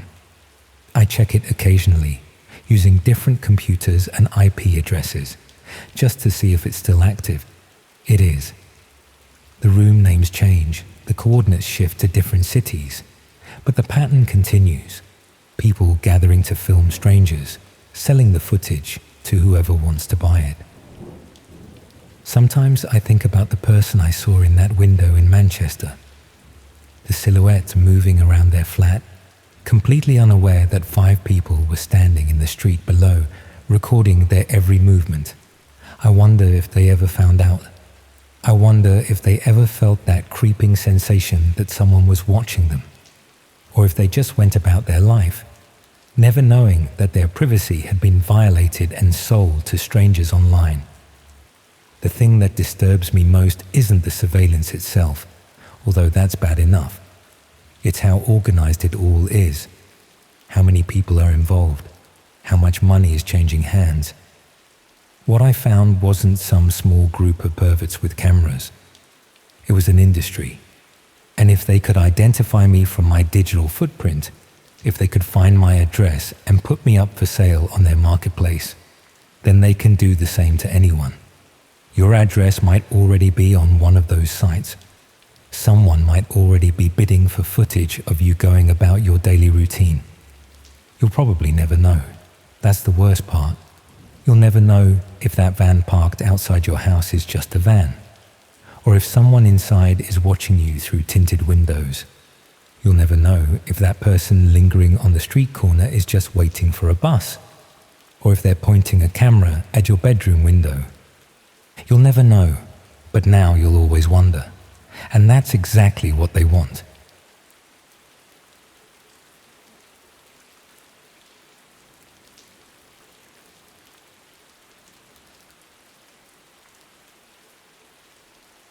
I'd always considered myself pretty ordinary, someone who mostly kept to themselves, not particularly adventurous or prone to risky behavior. My daily routine was predictable. Work at the accounting firm, grab takeout on the way home, watch Netflix until I fell asleep on the couch. Friends would joke that I was the most boring person they knew, and honestly, I wore that label like a badge of honor. The idea of venturing onto the dark web wasn't something I'd considered seriously, not until boredom set in one particularly dreary weekend in October. Rain hammered against my apartment windows with relentless persistence. I'd already binged through 3 seasons of a mediocre crime drama, ordered pizza for the second night running, and found myself staring at my laptop screen with nothing left to occupy my restless mind.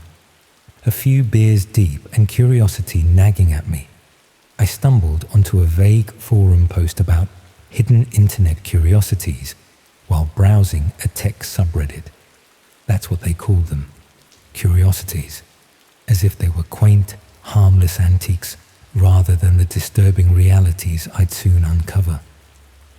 The comments were a mix of skepticism and intrigue, with several users sharing cryptic links that made my pulse quicken with unfamiliar thrill.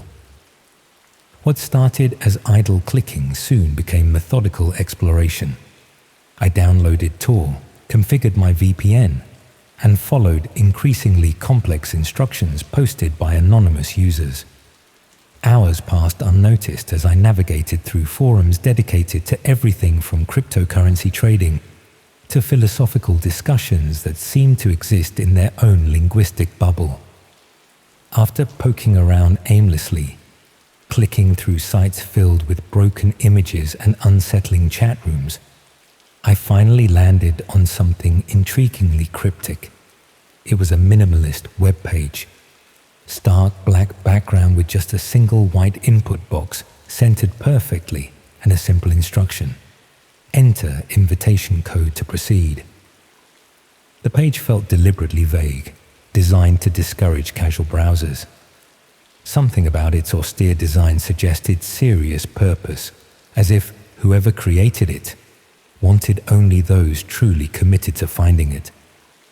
Feeling foolishly confident after my evening of successful navigation, I copied a random alphanumeric sequence I'd glimpsed on an earlier forum and pressed enter.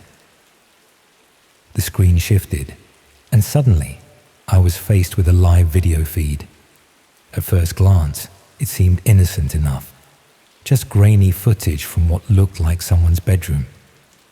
There was a bed with rumpled sheets, a cluttered desk illuminated by lamplight, and a wardrobe with one door slightly ajar. everything appeared mundane and unremarkable. Then I noticed the angle. High, looking down from the corner like a security camera. Clearly some hidden setup. The positioning was too perfect, too deliberate to be accidental. Someone had installed this with careful planning, choosing the optimal vantage point to capture every corner of the room. Initially, nothing happened. Minutes passed with just the faint background sound of distant traffic. The room remained empty, frozen in time. Boredom crept back, but then movement caught my eye. A man walked into frame. He was average looking, probably mid-30s, with thinning brown hair and the slight stoop of someone who spent too much time hunched over computers. He wore a faded t-shirt and jeans, moving with the unconscious ease of someone in their most private sanctuary. He sat at the desk and opened his laptop, completely oblivious to the fact he was broadcasting to unknown viewers. My discomfort grew as I realized I was inadvertently spying on someone's private life. My gut told me to close the window, but that dark curiosity kept my eyes locked on the screen. Then, a small pop-up window appeared with a countdown timer, its red digits glowing ominously. A strange tension filled my chest as the numbers silently ticked down from 60 seconds.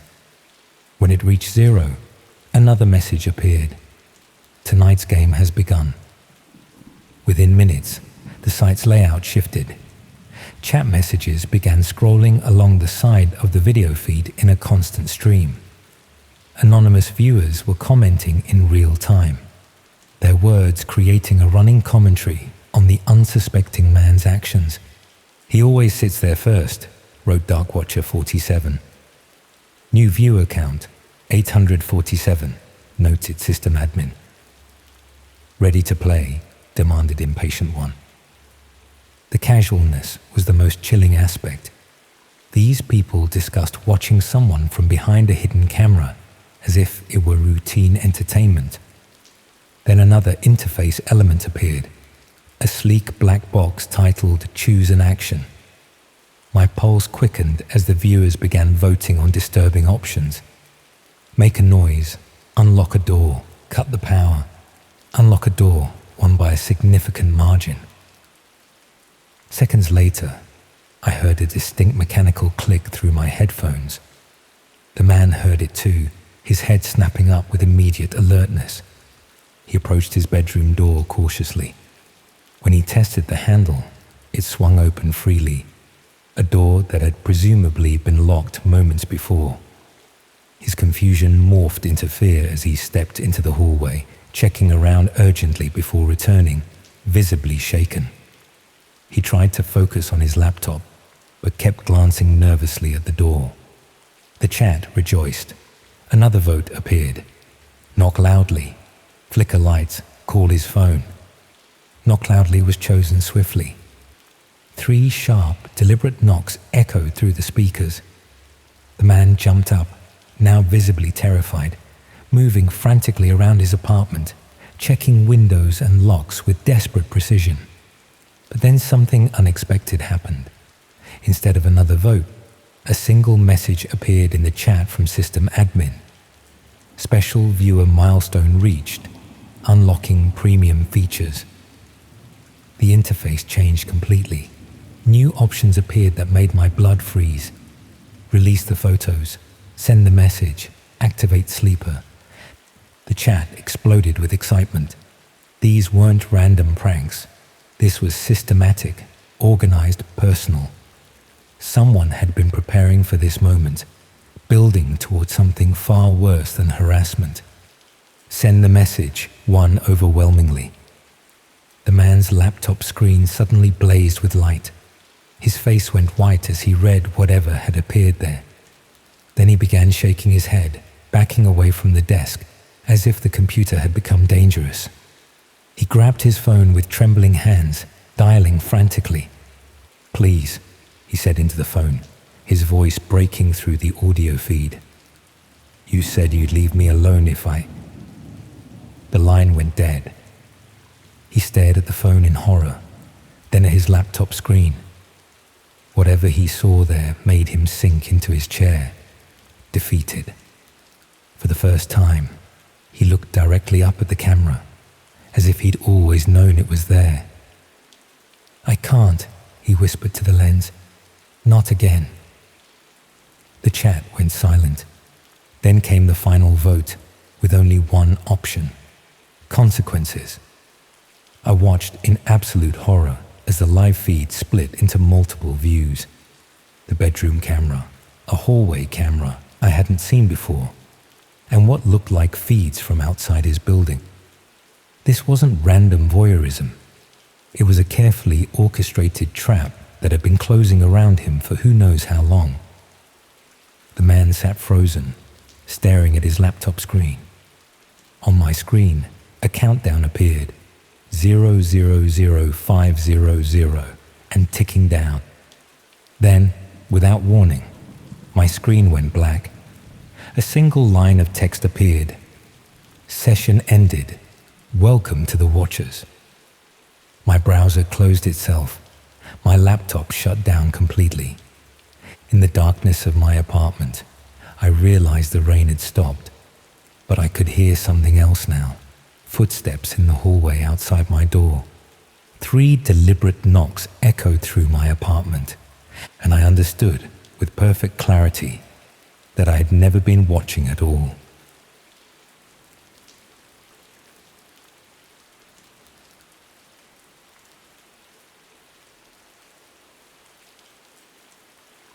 I still can't quite believe how quickly things went from normal to absolutely terrifying.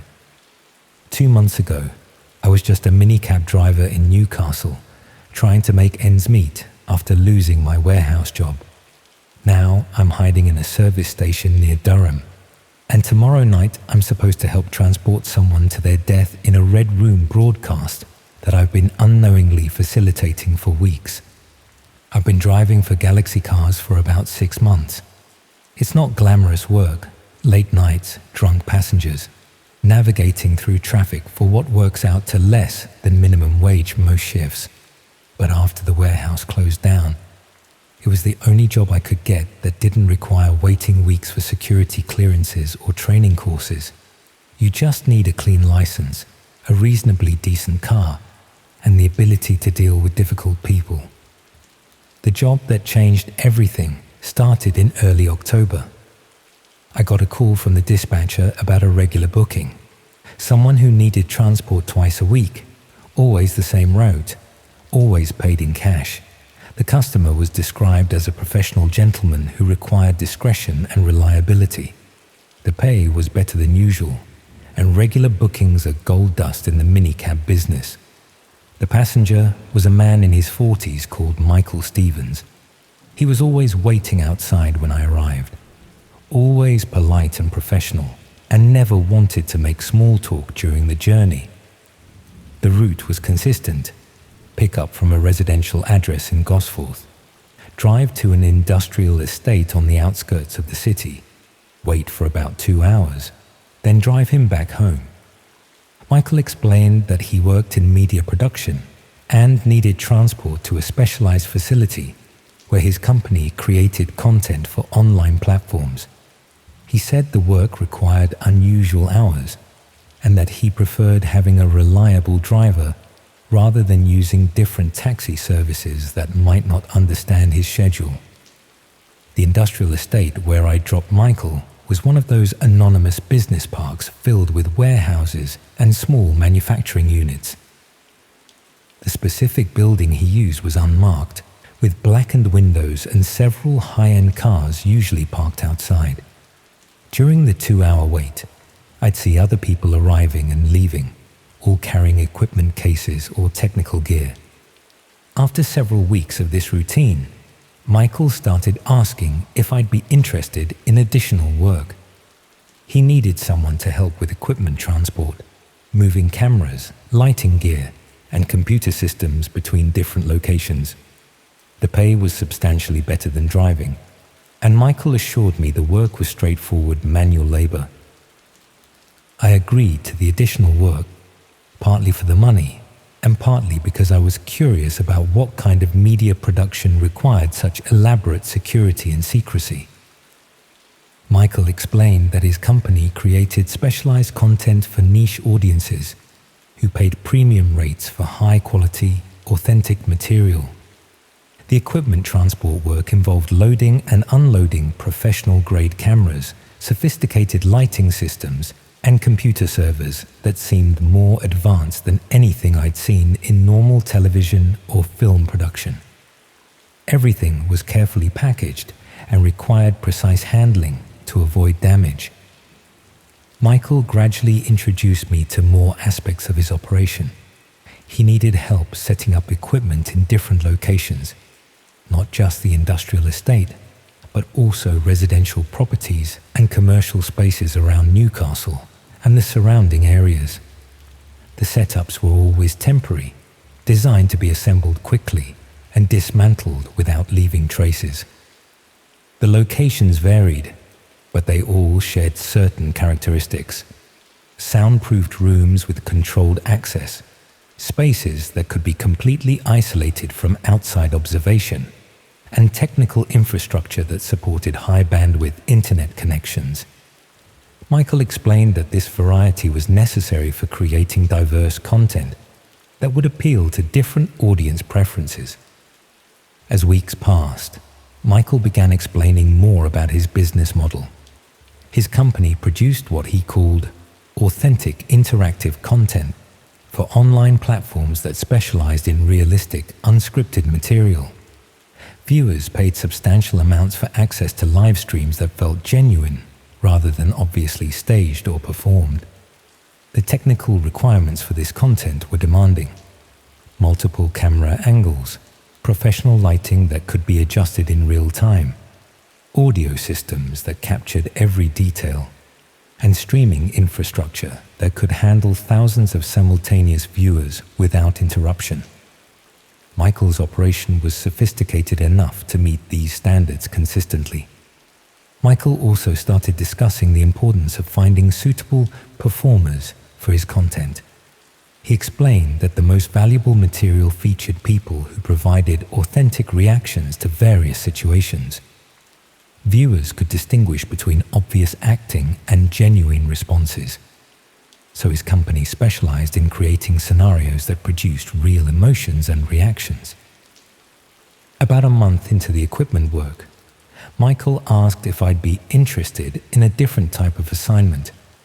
He needed someone to help with what he called scenario testing, essentially helping to verify that technical setups would work correctly for live broadcasts.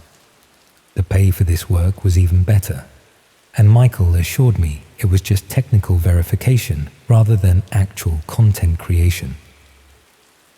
The scenario testing involved me spending time in the prepared spaces, while Michael operated the equipment from control rooms. He would test camera angles, audio levels, lighting configurations, and streaming quality by having me move through different positions and respond to various prompts he provided through the technical systems. Michael explained that this testing was essential because his audience expected flawless technical quality. Any problems with audio, video, or streaming could ruin the viewing experience and damage his company's reputation. The testing sessions helped ensure that everything would work perfectly during actual broadcasts. The testing became increasingly elaborate. Michael would simulate various scenarios, test my responses to different types of stimuli, and document my reactions to unexpected situations. He said this comprehensive testing helped his company understand how their technical setups would perform under the stress of live broadcasting. During these sessions, Michael would give detailed instructions about timing, positioning, and responses to different cues, follow specific movement patterns, react to various sensory inputs, demonstrate how someone might behave in challenging circumstances. He claimed this testing helped optimize the technical systems for capturing authentic human responses. 3 weeks ago, everything became clear in the most horrifying way possible. I was conducting what Michael had described as a final comprehensive test when I noticed that the monitors in the control room were displaying more than just local recording interfaces. Multiple screens showed dark web streaming platforms with view accounts indicating thousands of people watching live feeds. Michael's media production company wasn't creating content for mainstream online platforms. It was broadcasting live torture and murder to paying audiences on the dark web. The spaces I'd been helping to set up were red rooms, and I had been unknowingly preparing them for operation while gradually being recruited as their transport coordinator. The weeks of scenario testing had been training sessions, teaching me the locations and procedures I'd need to know as their logistics coordinator. My equipment transport and setup work had been gradually transformed into preparation for facilitating actual Red Room operations, moving victims and managing the technical infrastructure. Michael dropped all pretense when he realized I understood what was happening.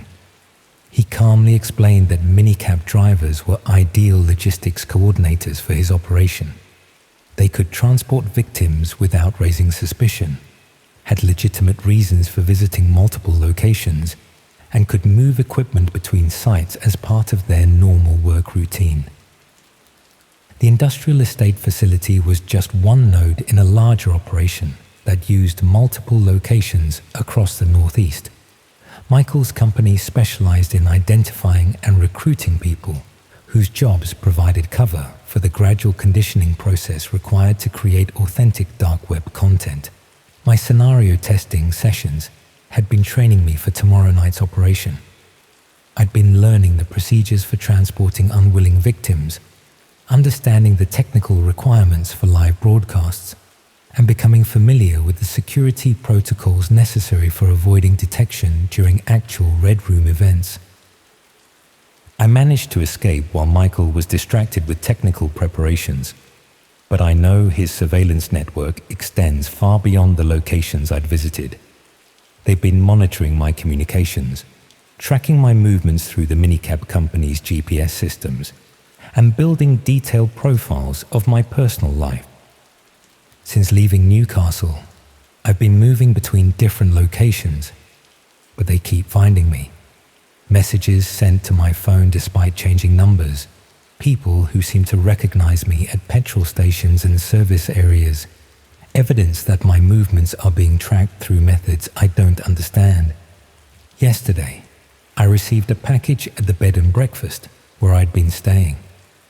A package containing a sat-nav device that showed tomorrow night's pickup location and delivery route. Michael's operation had been preparing for months, and they expected me to transport their next victim to the prepared Red Room facility. The package included detailed information about tomorrow's victim, a young woman who had been selected and prepared through their recruitment network. They knew her routines, her vulnerabilities, and exactly how to get her into my car without raising suspicion. My role was to collect her and deliver her to the broadcast location. I could go to the police, but Michael has spent months creating evidence that would suggest I was a willing participant in his dark web activities. Galaxy Cars would have records of my regular bookings, my involvement in equipment transport, and my participation in what they would call training sessions that could be presented as voluntary preparation for criminal activity. Security cameras at the various locations would show me helping to set up equipment, following Michael's instructions, and participating in what could be characterized as preparation for facilitating kidnapping and murder. Without context, my actions would appear to show someone knowingly working as a logistics coordinator for dark web Red Room operations. Michael's operation is too sophisticated, too well established, too experienced at managing unwilling participants. The minicab industry provides perfect cover. Drivers regularly visit unfamiliar locations, work irregular hours, and have legitimate reasons for transporting equipment and spending time in industrial areas. tomorrow night, thousands of people will watch what Michael's audience has been anticipating for weeks. They've paid to see a carefully planned abduction and murder, and they expect their logistics coordinator to deliver the victim as promised. My months of unknowing preparation have led to this moment. I'm writing this from a service station toilet because it's one of the few places with constant lighting and regular security patrols. But I know they're still watching somehow. The sat-nav device included details about tomorrow's victim and pickup location, suggesting their operation extends to surveillance and recruitment networks I never suspected. In roughly 20 hours, I'll have to decide whether to collect the victim they've assigned me or refuse to participate and face the consequences. But Michael has demonstrated that his network can track me across multiple counties, and they have evidence that could destroy my life even if I don't complete tomorrow's assignment. The most terrifying realization is that Michael's operation probably uses multiple drivers simultaneously. How many other minicab drivers might be unknowingly transporting victims to Red Room facilities? How many regular bookings might be training operations for logistics coordinators who don't understand what they're really facilitating? The transport industry provides perfect access to isolated workers who visit unfamiliar locations, handle sensitive cargo, and are expected to maintain discretion about their passengers and destinations. It's an ideal setup for exploitation by people who understand how to gradually transform routine work into participation in something much darker. Michael's technical expertise allows him to maintain sophisticated surveillance and streaming operations while using legitimate transport needs as cover. His business credentials provide credibility, his security requirements deflect suspicion, and his resources allow him to maintain operations across multiple locations. Tomorrow's broadcast is being promoted as featuring a carefully orchestrated abduction using their trained logistics network. Michael's audience values the meticulous planning and professional execution that their driver coordination system enables. I never thought driving a minicab could lead to this kind of moral crisis. I thought the biggest risks were difficult passengers or road accidents. I never imagined that regular bookings could lead to becoming complicit in someone else's murder. The irony would be amusing if it weren't so terrifying. I spent months learning to become an accomplice to murder without knowing what I was training for. Tomorrow's broadcast is titled Perfect Delivery. Michael's audience is expecting a flawless abduction executed by their professionally trained logistics coordinator. And an innocent woman is going to die because I helped build the system that will kill her. The driver becomes the deliverer of death to someone who has no idea what's coming. And I still don't know if I'll show up or let them destroy my life for refusing to complete the delivery.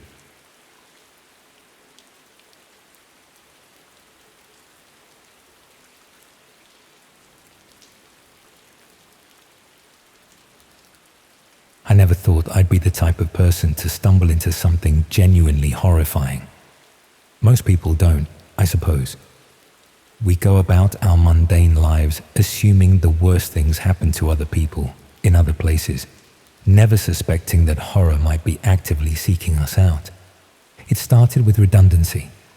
After 8 years working for a marketing firm in Birmingham, I found myself suddenly unemployed thanks to corporate restructuring. The severance package was decent enough to keep me afloat for a few months, but job hunting in my field had become increasingly competitive. Every position attracted hundreds of applicants, and at 34, I was starting to feel like damaged goods in a market that seemed to favor fresh graduates. After 6 weeks of rejections and automated responses, I'd exhausted the mainstream job sites. That's when a mate from university mentioned he'd found freelance work through what he called alternative channels. Nothing dodgy, he assured me, just companies that preferred discretion and paid well for specialized skills. He wouldn't elaborate much. but he did give me a web address that looked nothing like the usual recruitment sites. The initial interface was surprisingly professional, clean, minimalist design, with a simple registration form. It asked for basic details: experience, skills, availability. Nothing seemed unusual until I reached the section about work preferences. Among the standard options like full-time, part-time, and contract work, there was something called performance-based assignments. The description was vague, mentioning client satisfaction and results-driven compensation. I ticked several boxes, including that one, and submitted my application. Within hours, I received an email with a link to what appeared to be a more detailed application process. This is where things became strange. The second form was extensive, asking increasingly personal questions. It wanted to know about my living situation, whether I lived alone, my relationship status, family connections. There were questions about my comfort level with confidential work, my discretion regarding client privacy, and whether I'd be willing to sign comprehensive non-disclosure agreements. Most oddly, it asked about my appearance, requesting recent photographs and basic physical statistics. I nearly abandoned the application at that point, but unemployment has a way of making you consider options you'd normally dismiss. I told myself this was probably for some sort of client-facing role that required specific presentation standards. The third stage involved a video interview, but not the kind I expected. Instead of speaking with a recruiter, I was asked to record myself answering a series of questions. The questions themselves were peculiar. They focused heavily on my ability to follow instructions precisely, my comfort with being observed, and my willingness to participate in projects that might seem unusual but were completely legal. One question particularly stuck with me. Describe a time when you did something you weren't entirely comfortable with because the compensation was worthwhile. I found myself being more honest than I'd intended, discussing some of the more questionable marketing campaigns I'd worked on in my previous job. A week passed without response. I'd almost forgotten about the application when I received a phone call from an unlisted number. The voice was professionally pleasant, but offered no company name or personal identification. They simply said I'd been selected for a trial assignment and asked if I was still interested. The pay they quoted was substantial, more than I'd earned in 3 months at my previous job, for what they described as a one-day commitment with possible ongoing opportunities. They couldn't provide details over the phone, they explained, due to client confidentiality requirements, but assured me everything was above board. We arranged to meet at a coffee shop in central Birmingham. I was told to look for someone carrying a red folder and wearing a blue scarf. The whole thing felt like something from a spy film, but I was curious enough to go along with it. The person I met defied my expectations entirely. Rather than some shadowy figure, she was a well-dressed woman in her 40s who could have been anyone's aunt. Professional, articulate, and completely ordinary. She introduced herself as Sarah, though she mentioned that wasn't her real name, and apologized for the cloak and dagger approach. She explained that her organization facilitated what she called emotionally authentic live experiences for clients seeking genuine human connection. The work involved participating in specialized digital interactions that provided viewers with access to unfiltered personal moments. She emphasized that everything was legal, consensual, and that I would maintain complete autonomy over my involvement. The way she described it made it sound like some sort of therapeutic service, perhaps for isolated wealthy clients who craved authentic human interaction. She mentioned that traditional media had become too artificial, and there was growing demand for unscripted, genuine experiences. When I asked for more specifics, she became slightly evasive, saying that client requirements varied significantly and that each assignment was tailored to individual comfort levels. She did mention that the work took place in controlled environments with professional equipment, and that safety was their primary concern. What convinced me was the advance payment she offered, enough to cover my rent for 2 months just for agreeing to a trial session. If I decided not to continue after seeing what was involved, I could keep the money with no obligations. The location she gave me was an industrial estate on the outskirts of Coventry. The building looked like a converted warehouse, professionally maintained but unremarkable from the outside. Inside, it was surprisingly sophisticated. Multiple rooms equipped with professional lighting and camera equipment, all very clean and organized. I was introduced to what they called the technical team. 3 people who seemed competent and professional.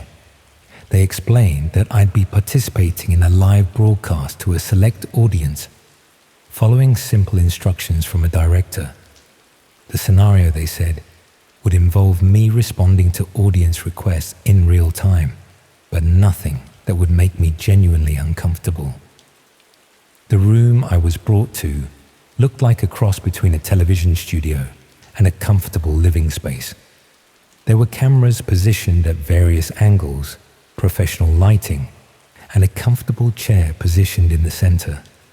A large monitor displayed what appeared to be a chat interface, though I couldn't read the text from where I sat.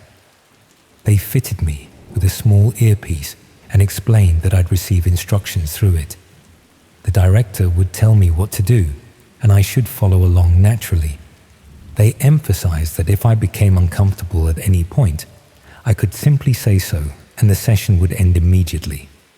As the session began, I could see numbers appearing on the monitor. What I assumed were viewer counts. The figures were higher than I'd expected, climbing into the hundreds. The director's voice in my earpiece was calm and professional, initially asking me to introduce myself using a fake name they'd provided. The first instructions were mundane. Stand up, walk around the room, describe what I was wearing. The audience seemed to be asking questions that the director relayed to me. Standard things like where I was from, what I did for work, whether I enjoyed being on camera. Gradually, the request became more personal. The director asked me to talk about my living situation, my relationships, my daily routine. I found myself sharing details about my unemployment, my loneliness, the financial pressures I was facing. Then came requests that made me slightly uncomfortable. I was asked to provide my address, my phone number, details about my neighbors. When I hesitated, the director explained that this was part of the service. Clients paid for authentic, personal connections with performers. She assured me that all information was kept strictly confidential and used only to enhance the viewer experience. The session continued for about 2 hours, with me answering increasingly intimate questions about my life, my fears, my vulnerabilities. By the end, I felt drained but satisfied that I'd completed the assignment successfully. The audience numbers had grown significantly, and the director seemed pleased with my performance. I was paid immediately and told to expect follow-up sessions.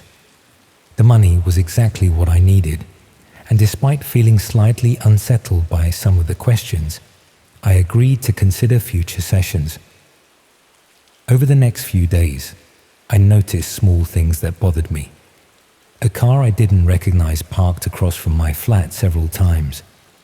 Phone calls that rang twice and stopped.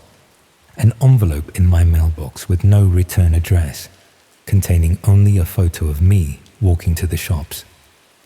When I called the number Sarah had given me, it was disconnected. The building in Coventry was empty when I drove out to check, with no signs that anyone had been there recently. It was only when I started researching online that I began to understand what I'd actually participated in. The term that kept appearing was Red Room, live broadcasts where audiences paid to watch real people in vulnerable situations, with the entertainment value coming from the subject's genuine distress and fear.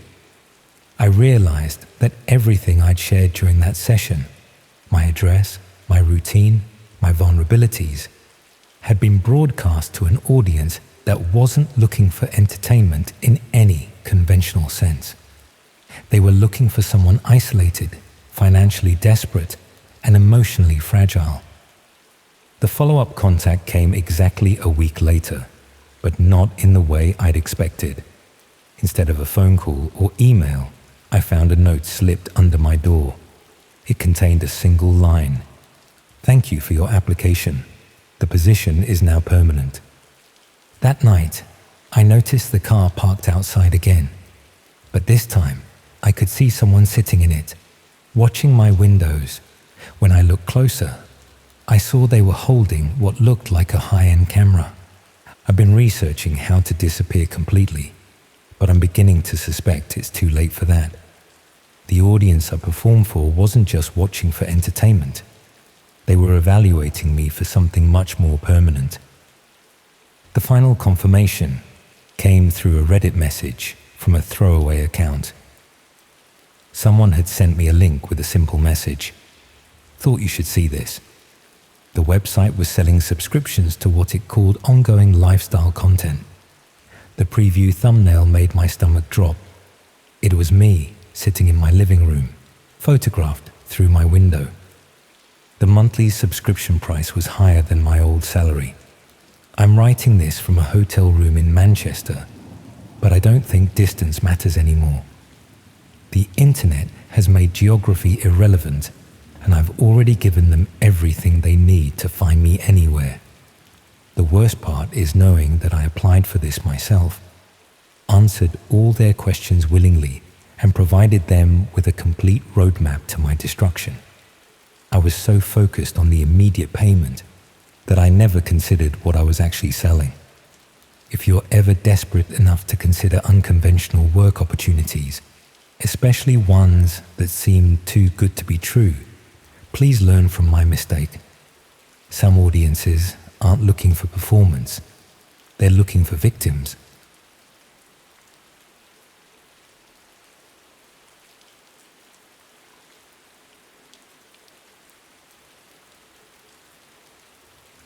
If someone told you that ordering a pizza could ruin your life, you'd probably laugh. I would have too, until 3 months ago. Now, I'm sitting in a greasy spoon cafe in Blackpool at midnight, watching every person who walks through the door and wondering which one might be here for me. Tomorrow marks exactly 90 days since I saw something I shouldn't have seen, and apparently that's significant to the people who've been watching me ever since. I'm a delivery driver for Domino's in Manchester. Have been for about 2 years now. It's not glamorous work, but it pays the bills and gives me flexible hours while I try to figure out what to do with my life. Most nights are routine. Pick up orders, follow the sat-nav, hand over food, collect payment, move on to the next address. You develop a rhythm. You stop really thinking about the job and just go through the motions. The night everything changed started like any other. Friday evening rush, orders backing up, everyone wanting food delivered to their homes or offices. I'd been doing runs for about 4 hours when I got an order for an industrial estate on the outskirts of Salford. It wasn't unusual. Lots of businesses operate out of those converted warehouses, and people working late shifts often order in. The address led me to a nondescript building with a loading bay and a few cars parked outside. The order was for 6 large pizzas, which suggested either a late meeting or people pulling an all-nighter. I rang the number provided, and someone told me to bring the food to a side entrance marked Studio B. They said the door would be propped open. When I found the entrance, the door was indeed ajar. I called out that I had a delivery but got no response. The hallway beyond was dimly lit, and I could hear sounds deeper in the building, voices, movement, electronic equipment humming. I followed the sounds, carrying the pizza bags, assuming I'd find whoever had ordered the food. The corridor led to another door that was slightly open. Through the gap, I could see bright lighting and what looked like filming equipment. I knocked and announced the delivery again, but the sounds from inside continued without acknowledgement. Thinking they might not have heard me over their work, I pushed the door open wider and stepped inside. I found myself in a converted warehouse space set up like a film studio. Professional lighting rigs, multiple cameras on tripods, computer monitors showing different camera angles. But what I saw in the center of the room made me freeze. There was a person strapped to a metal table, conscious but clearly distressed. Around them stood several people wearing surgical masks and disposable coveralls.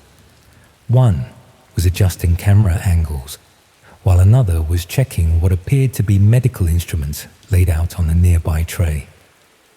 Off to one side, someone was monitoring multiple computer screens showing chat windows and what looked like payment processing interfaces.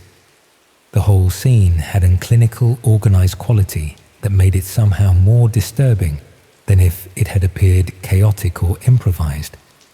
These people knew exactly what they were doing. This was planned, prepared, professional.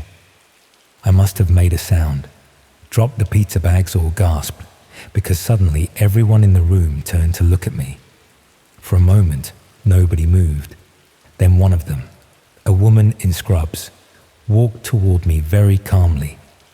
She asked if I was the food delivery, as if finding me there was perfectly normal. I mumbled something about the pizzas and started backing toward the door, but she gestured for me to wait. She explained that they were filming a medical training video and didn't want to break character. She asked me to leave the food by the door and said they'd sort out payment later. Her manner was so casual, so reasonable, that for a moment I almost believed her explanation. But then I glanced at the monitors showing the chat windows. Messages were scrolling by too fast to read properly, but I caught fragments about blood, slow cutting, and increase the payment. These weren't medical training discussions, and the person on the table wasn't acting. Their fear was real. I left the pizzas and backed out of the room, my heart hammering. In the corridor, I could hear the woman talking to the others, though I couldn't make out words. I walked quickly back to my car, trying to process what I'd witnessed. Part of me wondered if I'd misunderstood the situation. Maybe it was an elaborate movie set, or some kind of extreme performance art. But deep down, I knew what I'd seen. I sat in my car for several minutes, trying to decide what to do. I considered calling the police immediately, but what would I tell them? That I'd seen people in medical attire around someone on a table. That seemed like filming equipment. Without clear evidence of an actual crime in progress, I wasn't sure they'd take me seriously. Instead, I decided to finish my shift and report it the next day, when I could think clearly about exactly what I'd witnessed. I drove away from the industrial estate, completed my remaining deliveries, and went home. But I couldn't sleep. Every time I closed my eyes, I saw that person on the table and those clinical, organized preparations. The next morning, I called the police and reported what I'd seen. They took my statement and said they'd investigate. I gave them the address, described the setup, explained why I thought something illegal might have been happening. The officer seemed to take it seriously and said they'd follow up with me. 2 days later, they called to tell me they'd visited the location. The building was empty. No equipment, no furniture, no evidence that anything had taken place there. The property manager said the space had been vacant for several months. There was no record of anyone renting studio space or filming permits being issued. The police seemed to think I'd either gotten the wrong address or misunderstood what I'd seen. They suggested that stress from working late shifts might have caused me to misinterpret an innocent situation. The investigation was closed, but I knew what I'd seen, and apparently so did the people I'd interrupted. The first sign that they knew who I was came a week later. I received a pizza order on my delivery app, but when I arrived at the address, no one was home. The order had been paid for in advance, including a generous tip. Attached to the order was a note thanking me for my discretion and suggesting that some things were better left unreported. Over the following weeks, I noticed things that were individually small but collectively unsettling. The same car appearing in my rearview mirror during multiple shifts. People photographing me while I made deliveries. Orders that would take me to locations where no one was waiting, but where I'd noticed someone watching from a distance. I started varying my routes home and taking different approaches to delivery addresses. But the surveillance continued, sometimes subtle. A person reading a newspaper looked up as I passed. Sometimes more obvious. Cars following me for several streets before turning away. The most disturbing incident came about 6 weeks after that night. I received an order for my own address. When I checked the system, it showed my flat number, my postcode, everything correct. The order was for one large pizza with a note in the special instructions field. You were very helpful that night. Hope you're enjoying your work. I didn't deliver to my own address, obviously. Instead, I called in sick for the rest of the week and stayed with a mate in Liverpool. But when I returned home, I found the pizza box outside my door anyway. Inside, instead of food, was a USB drive and a printed note with a web address. I almost threw it away without looking, almost convinced myself to ignore it and hope they'd lose interest. But something compelled me to check what was on the drive, perhaps hoping for evidence I could take to the police. The drive contained a single video file. When I played it, I recognized the same warehouse space I'd interrupted weeks earlier. But now the setup was different, more elaborate. Multiple camera angles showing a room prepared for what was clearly not a medical training exercise. In the corner of the video was a viewer counter showing thousands of people watching live. But what made my blood run cold was seeing myself in the footage.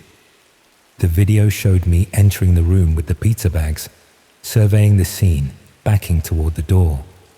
My face was clearly visible. Someone had been filming the entire time, even during what I thought was an unexpected interruption. At the bottom of the video was text, "Witness recruitment successful, training complete, event scheduling in progress." I understood then that my stumbling across their operation hadn't been an accident. The pizza order, the open doors, the lack of response when I called out, it had all been orchestrated. They'd wanted someone to find them. They'd wanted a witness, and they'd specifically wanted me. I still don't understand why. Maybe they needed someone with regular access to different locations around the city. Maybe they wanted a delivery driver who already had reasons to be driving around at night. Maybe it was just random selection, and I was unlucky enough to be the one who picked up that particular order. Since then, the surveillance has intensified. I've spotted the same faces in different locations across Manchester. People who seem to know my schedule better than I do. I've received more mysterious pizza orders that lead nowhere, but now they come with messages about preparation phases and final scheduling.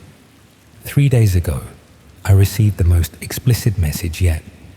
Another USB drive, this time delivered directly to my workplace.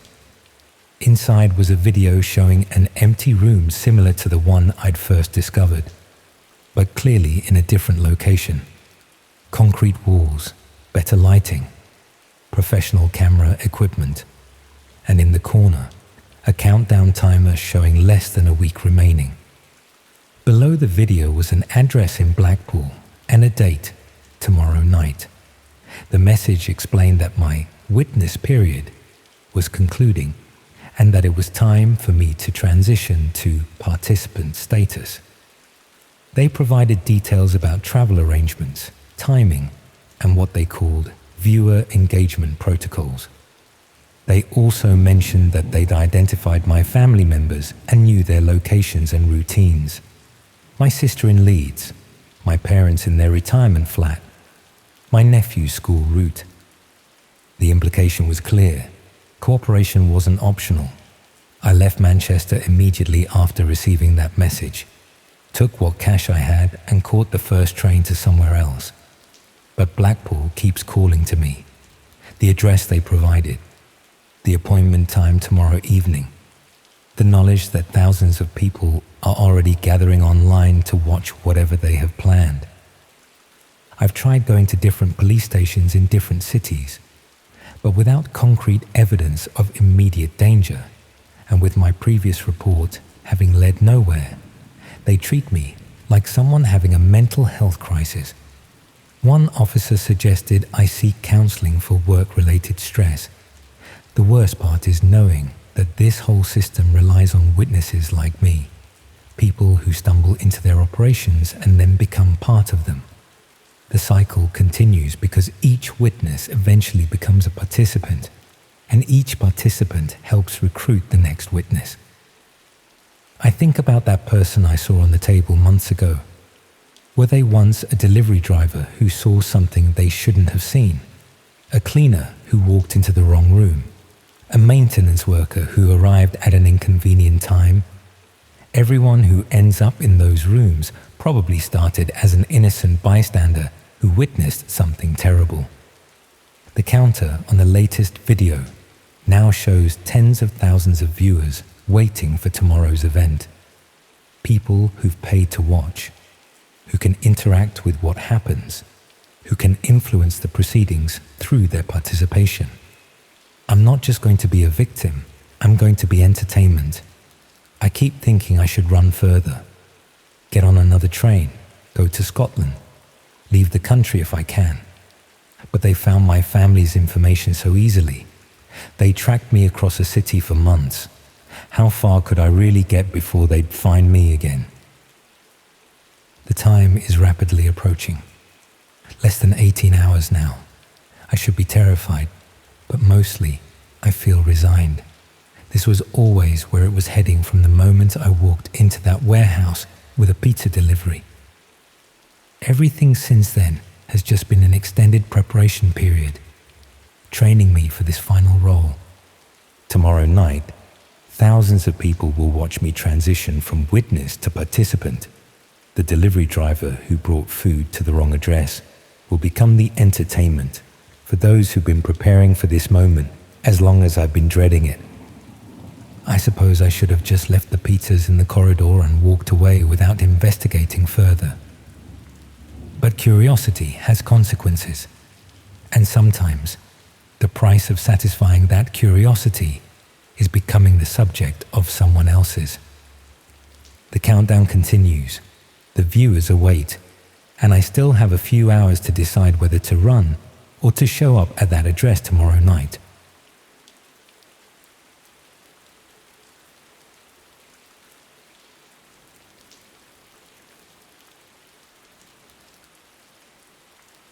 The screen's blue light casts an artificial glow across my face as I hunch over my laptop in the darkness of my London flat. 3 a.m, and only the hum of my computer fan, an occasional passing car, break the silence. My fingers navigate through layers of encryption with practiced precision. The Tor browser bounces my signal across worldwide servers, wrapping me in digital anonymity. A notification pings from another tab, my banking app. Insufficient funds for an automatic payment. Again. 6 months ago, I was a mid-level IT specialist at Global Tech Marketing in Manchester. My days consisted of troubleshooting printer issues and resetting forgotten passwords for marketing executives who viewed tech support as digital janitors. Then came the redundancies, economic downturn, budget cuts, restructuring, corporate buzzwords that translated to one reality: I was expendable. The first month of unemployment wasn't unbearable. I had savings, not substantial, but enough to maintain a semblance of normalcy while I hunted for new opportunities. But as weeks stretched into months and rejection emails multiplied, my bank account dwindled alongside my sense of security. My modest flat in Dunstable transformed from sanctuary to overpriced cage, with rent consuming what little remained of my financial cushion. Last week, a pipe burst in my bathroom. The landlord took 3 days to send someone. The plumber left muddy footprints across my carpet and a bill for £180, an emergency call-out fee, not covered by the property management. That was the final straw that broke my financial back, pushing my account into overdraft territory I couldn't escape. The online forum started as mere distraction from mounting bills. Forums where anonymous users shared stories of systemic collapse, of corporate betrayal, of individuals forced to create their own safety nets when traditional ones failed them.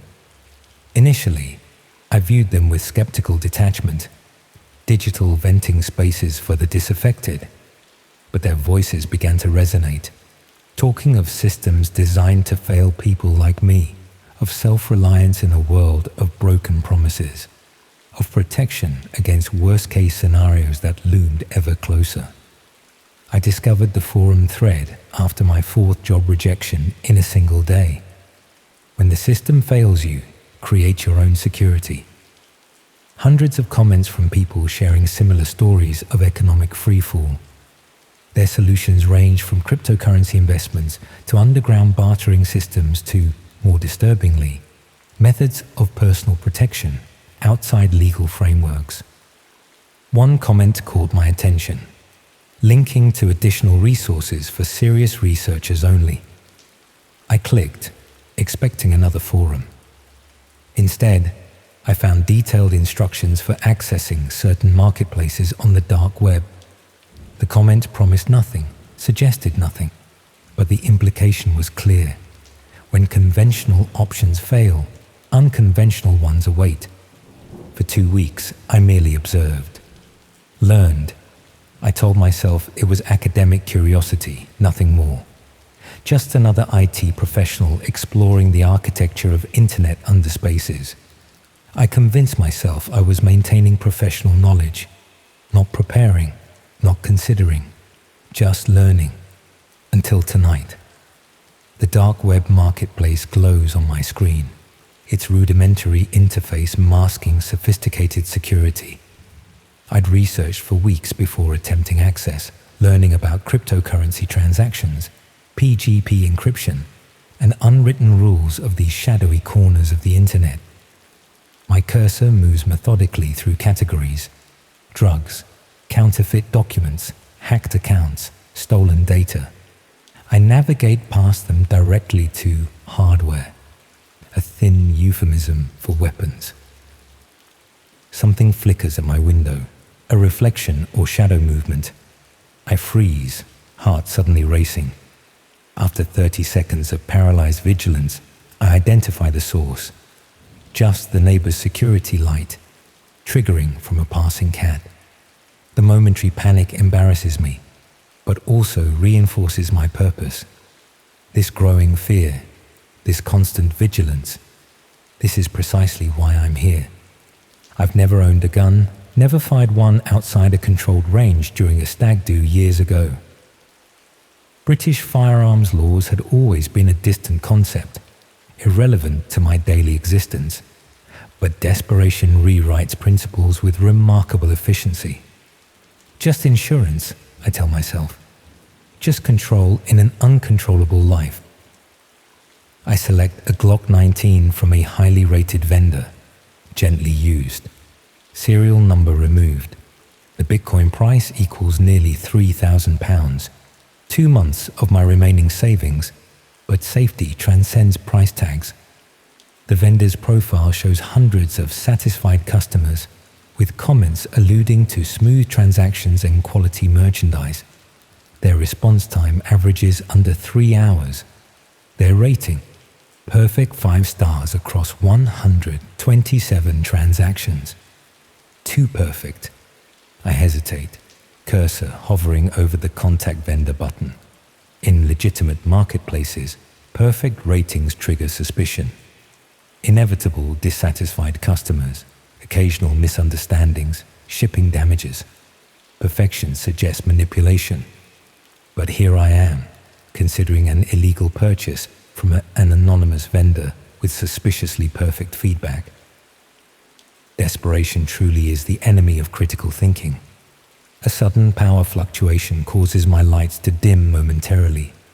Another sign? A warning from the universe? Or just the aging electrical infrastructure of my building succumbing to overnight power demands? The moment passes, but leaves residual unease like static electricity on skin. I complete the encrypted form and arrange the dead drop delivery through the complex system the vendor outlines.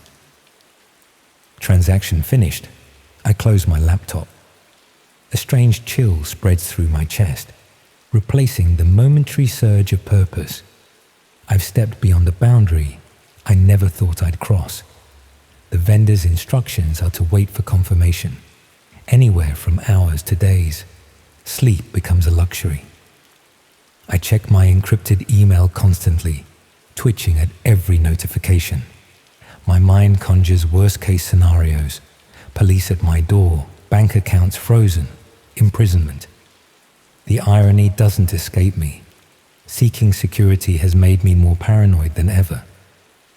At work the following day, a temporary data entry position paying barely above minimum wage, I nearly jump out of my skin when the office security guard greets me in the lobby. His casual morning sounds accusatory to my guilty conscience. I mumble a response and hurry to my windowless cubicle, where I spend the day mechanically inputting figures while compulsively checking my phone under the desk. When confirmation finally arrives 3 days later, its brevity chills me. 2 days later, detailed instructions appear.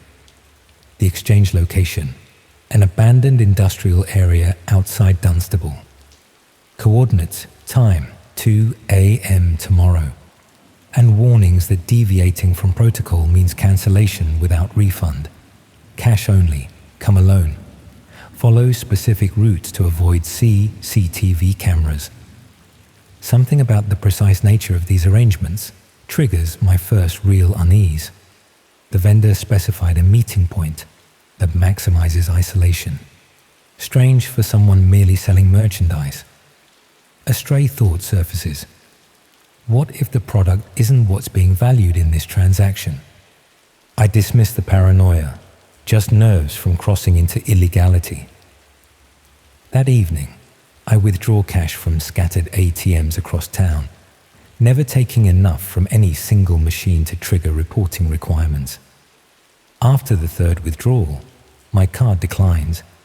Insufficient funds. I'd miscalculated. The recent overdraft fees had reduced my available balance. Panic rises as I mentally recalculate. I'm £320 short. I return to my flat and desperately search for valuables. My watch, a gift from my father, might fetch enough at a pawn shop. I have exactly 90 minutes before shops close. The race against time leaves me sweating as I rush across town, only to receive an offer of only £280. Desperate haggling increases it to £300, still short. I empty my wallet of emergency cash, count out coins from the jar in my kitchen, and scrape together the final amount by selling my rarely used tablet to a cash converter shop just before closing. The clerk eyes me suspiciously as I anxiously check the time. His deliberate slowness in processing the transaction feels pointed, accusatory.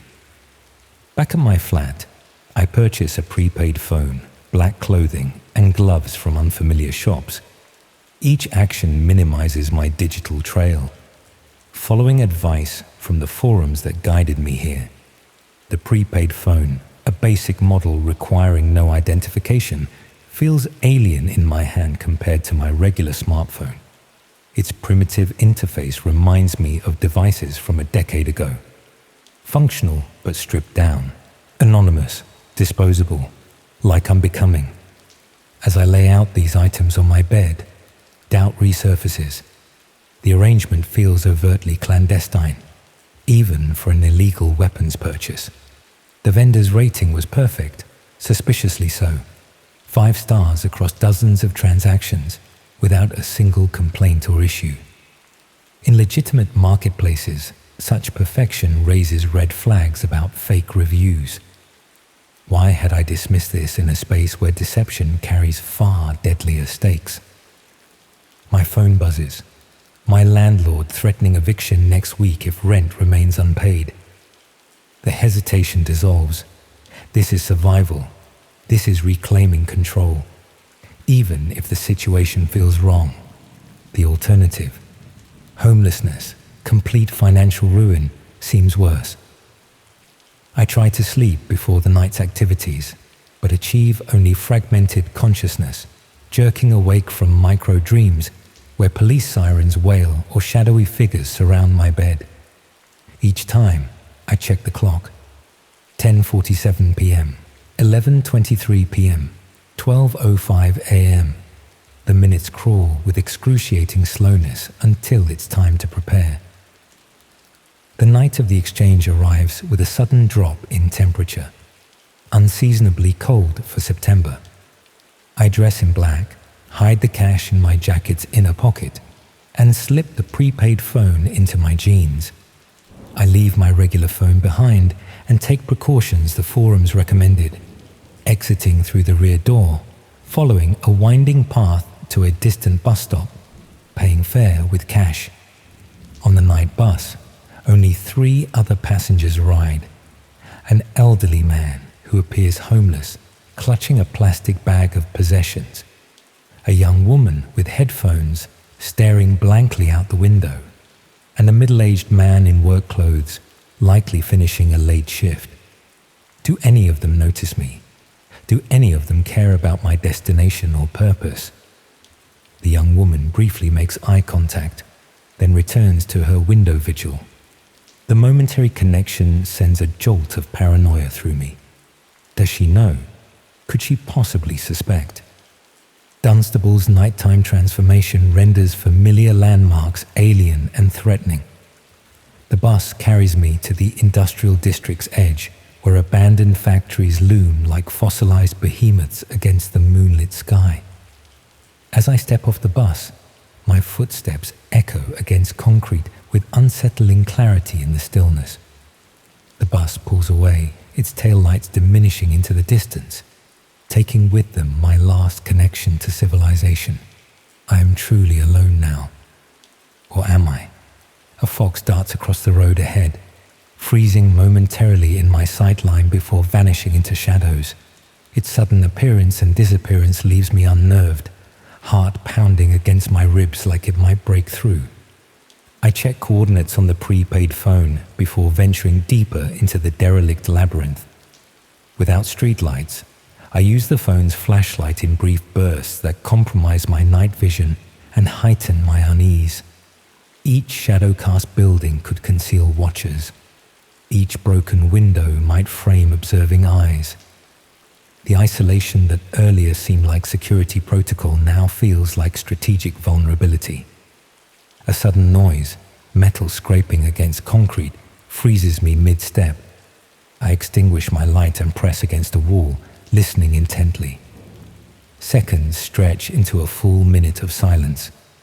Just the wind-moving debris, or something else. When no further sound follows, I proceed, but with heightened vigilance that borders on paranoia. The designated meeting point appears, a loading dock behind a former furniture factory. Rust consumes the metal railings while weeds reclaim the concrete through stubborn cracks. I arrive at 1:47 a.m. Early, but caution outweighs courtesy in these circumstances. Positioning myself in shadows beside the loading dock, I secure clear sightlines to all approaches. The night air carries distant rain and industrial decay. A metallic taste coats my tongue. Fear made physical. I suppress the urge to check the time again, knowing the screen's glow could reveal my position. Minutes pass with excruciating slowness. Each sound, distant traffic, the creaking of abandoned structures settling, the scurrying of urban wildlife triggers fresh adrenaline surges.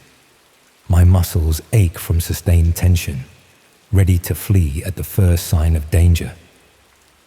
At 1:58, a notification chimes softly from my prepaid phone. The message redirects me to new coordinates, a location nearly half a mile east. My throat constricts as though invisible hands tightened around it. This wasn't in the protocol.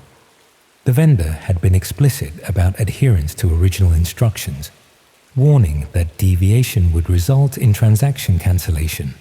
A legitimate change would come through the same encrypted channel as our previous communications. I silence the phone and remain motionless. Either someone is attempting to redirect me, or the vendor has broken their own security practices. Neither option comforts. I consider abandoning the transaction entirely, writing off the lost Bitcoin as tuition in a harsh lesson about digital underworlds. Exactly 2 a.m., according to my watch. The vendor should appear within minutes. I scan the darkness, searching for movement, for the approaching silhouette of my contact. Nothing. The seconds tick by. 2 minutes passed. 5 minutes passed. The lengthening absence confirms my suspicion. Something has gone wrong. At precisely 2:03, movement catches my eye.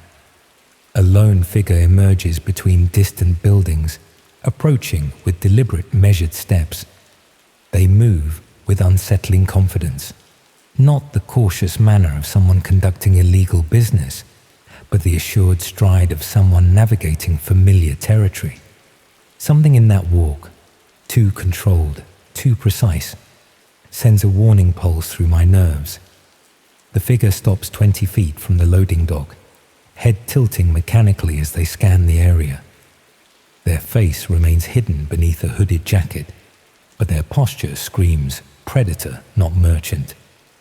My instinct screams to run, but I remain frozen in shadow. The figure reaches into their pocket, withdrawing not a package, but a small device that emits a faint glow. They consult it, then turn deliberately toward my hiding spot with unnatural precision. The notification on my phone suddenly makes terrible sense. Not a competing buyer trying to divert me, but a hunter attempting to flush out prey. Perhaps even a tactic they've refined through repetition. Send unexpected instructions. Observe which hiding spots suddenly produce movement as nervous buyers check their phones. My suspicion solidifies when the figure speaks into what must be a communication device. Though too distant to hear the words, the gesture itself reveals everything. I'm not dealing with a lone seller, but an organized operation. I slide deeper into shadow, weighing impossible options. The loading dock offers no exit except past this figure. Behind me stands the facility's sealed entrance, secured with ancient chains and padlocks. The surrounding area provides no cover for a sprint to safety, only open ground where I'd be immediately spotted. A small rock dislodges from somewhere above me, clattering loudly against the loading dock's metal surface. I freeze, barely breathing, as the figure's head snaps toward the sound, toward me. Had I disturbed it unknowingly, or was this incredibly bad luck? The figure advances toward the loading dock with unnerving directness.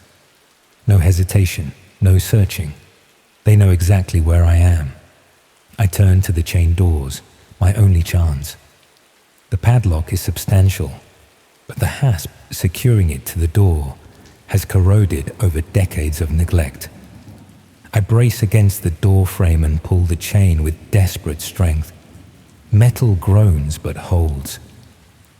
The approaching footsteps quicken. I yank again, throwing my full weight backward. The hasp tears partially from rotted wood with a betraying screech. One final pull breaks it free.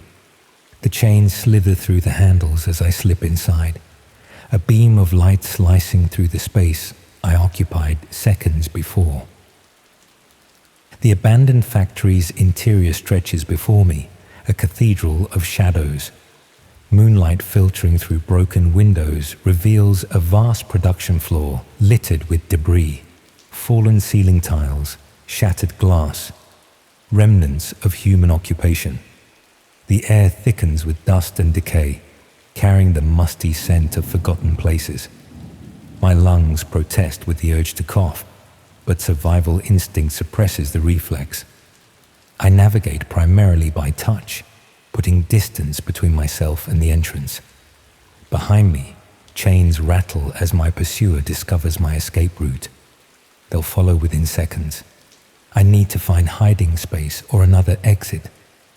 My shoe connects with something solid, sending it skittering across the concrete with a betraying clatter. I freeze, listening. The entrance door creaks open. They're inside. The factory floor transitions to administrative areas, smaller rooms containing skeletal office furniture. I duck into a former manager's office with walls intact but no door. Not a hiding place, but a moment to regroup and plan. A beam of light sweeps the main floor as my pursuer enters. Their methodical movements suggest professional training or experience. No wasted motion, no hesitation. The beam pauses, then divides into 3 separate lights. Not one hunter, 3. Ice forms in my stomach. The entire transaction, the vendor profile, the gun listing, the positive reviews. All elaborate fiction designed to lure desperate people to isolated locations. But why? Robbery seems too mundane for this level of preparation. Something else drives these predators. I crouch behind a decaying desk as a light beam sweeps across the office doorway. It lingers suspiciously before continuing. They know I'm nearby. Time is evaporating. A spider descends from the ceiling directly in front of my face. I flinch involuntarily, nearly losing balance and knocking over a rusted metal bin. The near miss leaves me trembling. Even the smallest sound could now prove fatal. My eyes, adjusted to darkness, spot a ceiling access panel above. My only chance. I wait until the searching beams focus elsewhere before silently pushing the desk beneath the panel. The furniture protests with a groan, but the hunters don't immediately respond. I climb atop the desk and push against the panel. Years of undisturbed grime seal it, until it suddenly gives way. I pull myself into the crawl space just as light floods the office again. The space above the ceiling is claustrophobic and dust-filled. Each breath threatens to trigger a cough that would immediately reveal my position. I lie flat across ceiling joists, knowing the ancient tiles between them wouldn't support my weight. Below, slivers of light pierce through cracks as hunters conduct a thorough search. A persistent tickle builds in my throat, dust particles irritating sensitive tissue. I press my sleeve against my mouth, fighting the urge to cough with every fiber of my being. The pressure builds, eyes watering, chest constricting. I inch forward along the joists away from the office. The crawl space extends across several rooms until reaching the open expanse above the main factory floor. No continuing without dropping down, directly into the hunting ground. A crash echoes from the office where I entered the ceiling. They found my route. Worse, the impact destabilizes the already precarious structure. A tremor runs through the joist beneath me as dust rains downward. Stealth no longer matters, only speed. I identify a momentarily clear area below and push downward with all my strength. The ceiling disintegrates, and I plummet through cascading debris. I land hard, pain shooting through my ankle. The crash creates momentary confusion as hunters converge on the collapsing ceiling. For the first time, they break silence. Sharp commands cutting through dust clouds. The voices hold no accent, just clinical efficiency in deploying resources to recapture their prey. My ankle throbs, possibly sprained, definitely damaged. Each step sends fresh waves of pain, but adrenaline pushes me forward. I limp toward a stairwell leading upward. Higher ground seems counterintuitive for escape, but they'll expect me to flee toward ground-level exits. The unpredictable path might buy precious seconds. The stairs protest beneath my weight as I ascend. Behind me, light beams become frantic in their search patterns. They've temporarily lost my trail, but won't remain confused long. Halfway up, a stair gives way beneath my foot. I pitch forward, barely catching myself on the railing. The rotted wood crumbles in my grasp. For a sickening moment, I'm suspended in space, certain I'll fall. Somehow, miraculously, my other hand finds purchase on a more solid section. I pull myself upward, heart thundering so loudly, I'm certain they must hear it echoing through the building. The second floor contains rows of empty shelving creating a maze-like structure. I navigate through them, seeking windows or roof access, while my injured ankle threatens collapse with each step. Blood pulses against my temples with such intensity, I fear they might hear it too. A sudden noise from the stairwell. Footsteps, multiple sets, ascending with deliberate caution. They found my trail again. Time evaporates like morning dew in summer heat. Moonlight spills through a broken window at the storage area's far end. Looking out reveals a partially collapsed roof section below the window. Then a 20-foot drop to the ground. Not ideal, but approaching footsteps on the stairs eliminate alternatives. I ease through the broken window onto the unstable roof section, which immediately protests under my weight. Below, discarded pallets and construction debris offer a marginally better landing than bare concrete. A flashlight beam sweeps across the storage area behind me as the roof section begins collapsing. I push off, directing my descent toward the debris pile. The impact drives air from my lungs and sends fresh pain through my ankle, but miraculously leaves me conscious and mobile. Splintered wood tears my palms as I stagger upright. I hear the roof section crash completely as I push away from the wall, forcing my damaged body into a stumbling run. The industrial complex forms a maze of derelict buildings, all potential hiding places, all potential traps. I have no plan beyond creating distance, hoping that my pursuer's determination has limits. A distant engine sounds, a vehicle approaching. Relief floods me momentarily. Civilization, witnesses, safety. But the engine cuts abruptly, followed by car doors closing with muffled precision. Not random passers-by, reinforcements. A metallic click stops me, the unmistakable sound of a round being chambered. A silhouette detaches from the shadow of a dumpster ahead. My stomach drops through ice. How had they gotten before me? I pivot only to see a second figure emerging between buildings to my left. They've herded me, using my panic against me, driving me along a predictable path while closing their net. My remaining option is a narrow alley between two warehouses. I lunge toward it despite my screaming ankle. The alley is dark and obstacle-strewn, but navigable. Behind me, I hear my pursuers control pace, unhurried. They know the alley is a dead end. Halfway down the passage, my foot catches on something, a discarded pipe or bar. I stumble, catching myself against the rough brick wall. Skin tears from my palms, adding fresh pain to my inventory of injuries. I push onward, desperation mounting with each step. After 30 yards, a chain-link fence topped with barbed wire halts my escape. Too high to climb, especially injured. I turn back against the fence, facing my approaching hunters. Their flashlights switch off, but ambient light from distant street lamps reveals their steady advance. The lead figure stops 10 feet away, close enough to see his face beneath the hood. Young, ordinary looking, except for eyes empty of empathy or emotion. Clinical eyes that observe suffering with scientific detachment. He raises something that reflects dully in the dim light. A smartphone.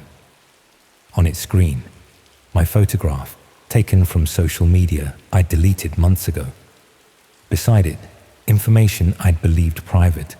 My Dunstable address, employment history, bank account activity showing my deepening financial crisis, the precise amount of my overdraft, the exact figure in my savings account before redundancy, the monthly utility cost for my flat.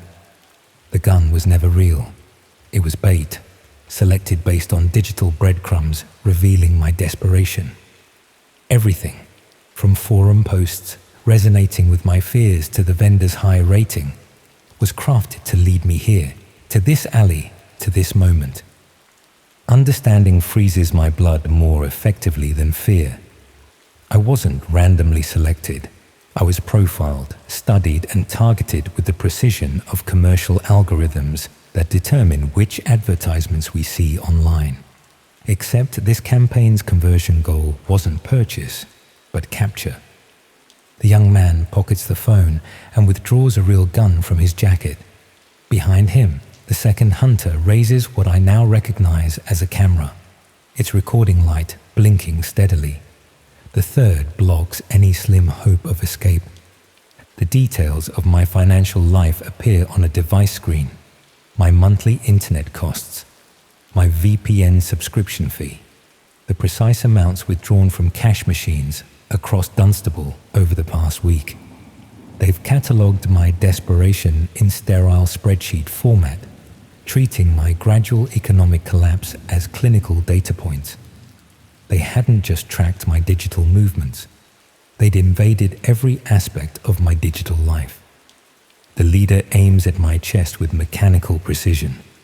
The camera adjusts position slightly, framing the scene with professional detachment. This isn't just execution, it's production. Another device appears displaying video footage. A man trapped exactly as I am now, backed against a fence. Comprehension dawning across his features. The timestamp shows last month's date. The footage ends with a muzzle flash. I straighten against the fence. In my final clarity, I understand my fatal error. I hadn't sought a weapon. I'd unknowingly auditioned for a role. Every digital breadcrumb I dropped had marked me not as consumer, but as commodity. Not customer, but content. My desperation wasn't vulnerability to be exploited. It was the precise quality they'd been hunting. A distant siren wails, police or ambulance, impossible to determine. For a fleeting moment, hope flickers, but the hunters don't even glance toward the sound. They know response times to this abandoned district. They've calculated their window precisely. The gun barrel aligns with my chest. I close my eyes, refusing to give them the satisfaction of capturing my fear. In the darkness behind my eyelids, I hear the soft exhalation of the leader's breath as his finger tightens on the trigger. The gunshot echoes through the Dunstable industrial wasteland, transforming from a single report into a cacophony that seems endless. The bullet tears through me, and as consciousness fades, my final thought is of my laptop, still glowing in my empty flat, the digital gravestone I carved with my own desperate keystrokes. The hunters pack their equipment with practiced efficiency. They've captured what they came for, another episode in their macabre series. The footage will be edited, enhanced, distributed to subscribers who pay premium rates for authentic content. My death will be categorized, tagged, and monetized. British male, 34, IT professional, financial distress, Dunstable location. In the digital marketplace where I thought I was the customer, I was always the product. My body grows cold in the alley, while somewhere in the darkest corners of the internet, a vendor account updates its perfect rating statistics, maintaining immaculate credibility to lure the next desperate soul seeking security in an insecure world. My story becomes data, content, entertainment, another digital artifact in an endless archive of human vulnerability exploited for profit and pleasure. The cycle continues, invisible to those who haven't yet reached the level of desperation, where safeguards and skepticism crumble before basic survival needs. The hunters disappear into the night, leaving nothing but cooling blood and a cautionary tale that will never be told. By morning, my body will be gone, erased as thoroughly as my digital footprint will be sanitized. No connection between the unemployed IT specialist and the content newly available in exclusive subscription-only forums. The marketplace listing remains active. The Glock 19 still displays as available, its perfect reviews enticing the next desperate soul who believes they're purchasing security rather than auditioning for annihilation. The digital hunt continues, endless and invisible, harvesting those who have fallen through society's cracks into a shadow economy where they are no longer consumers, just consumables. 2 days later, an email arrives in my former manager's inbox. A job application for a position similar to mine from someone whose employment history, financial situation, and recent online behaviors fit a familiar profile. The cycle begins anew. Another target identified, another hunt initiated. In the darkest corners of the internet, where desperation meets opportunity, the predators continue to feed, invisible to all but their carefully selected prey.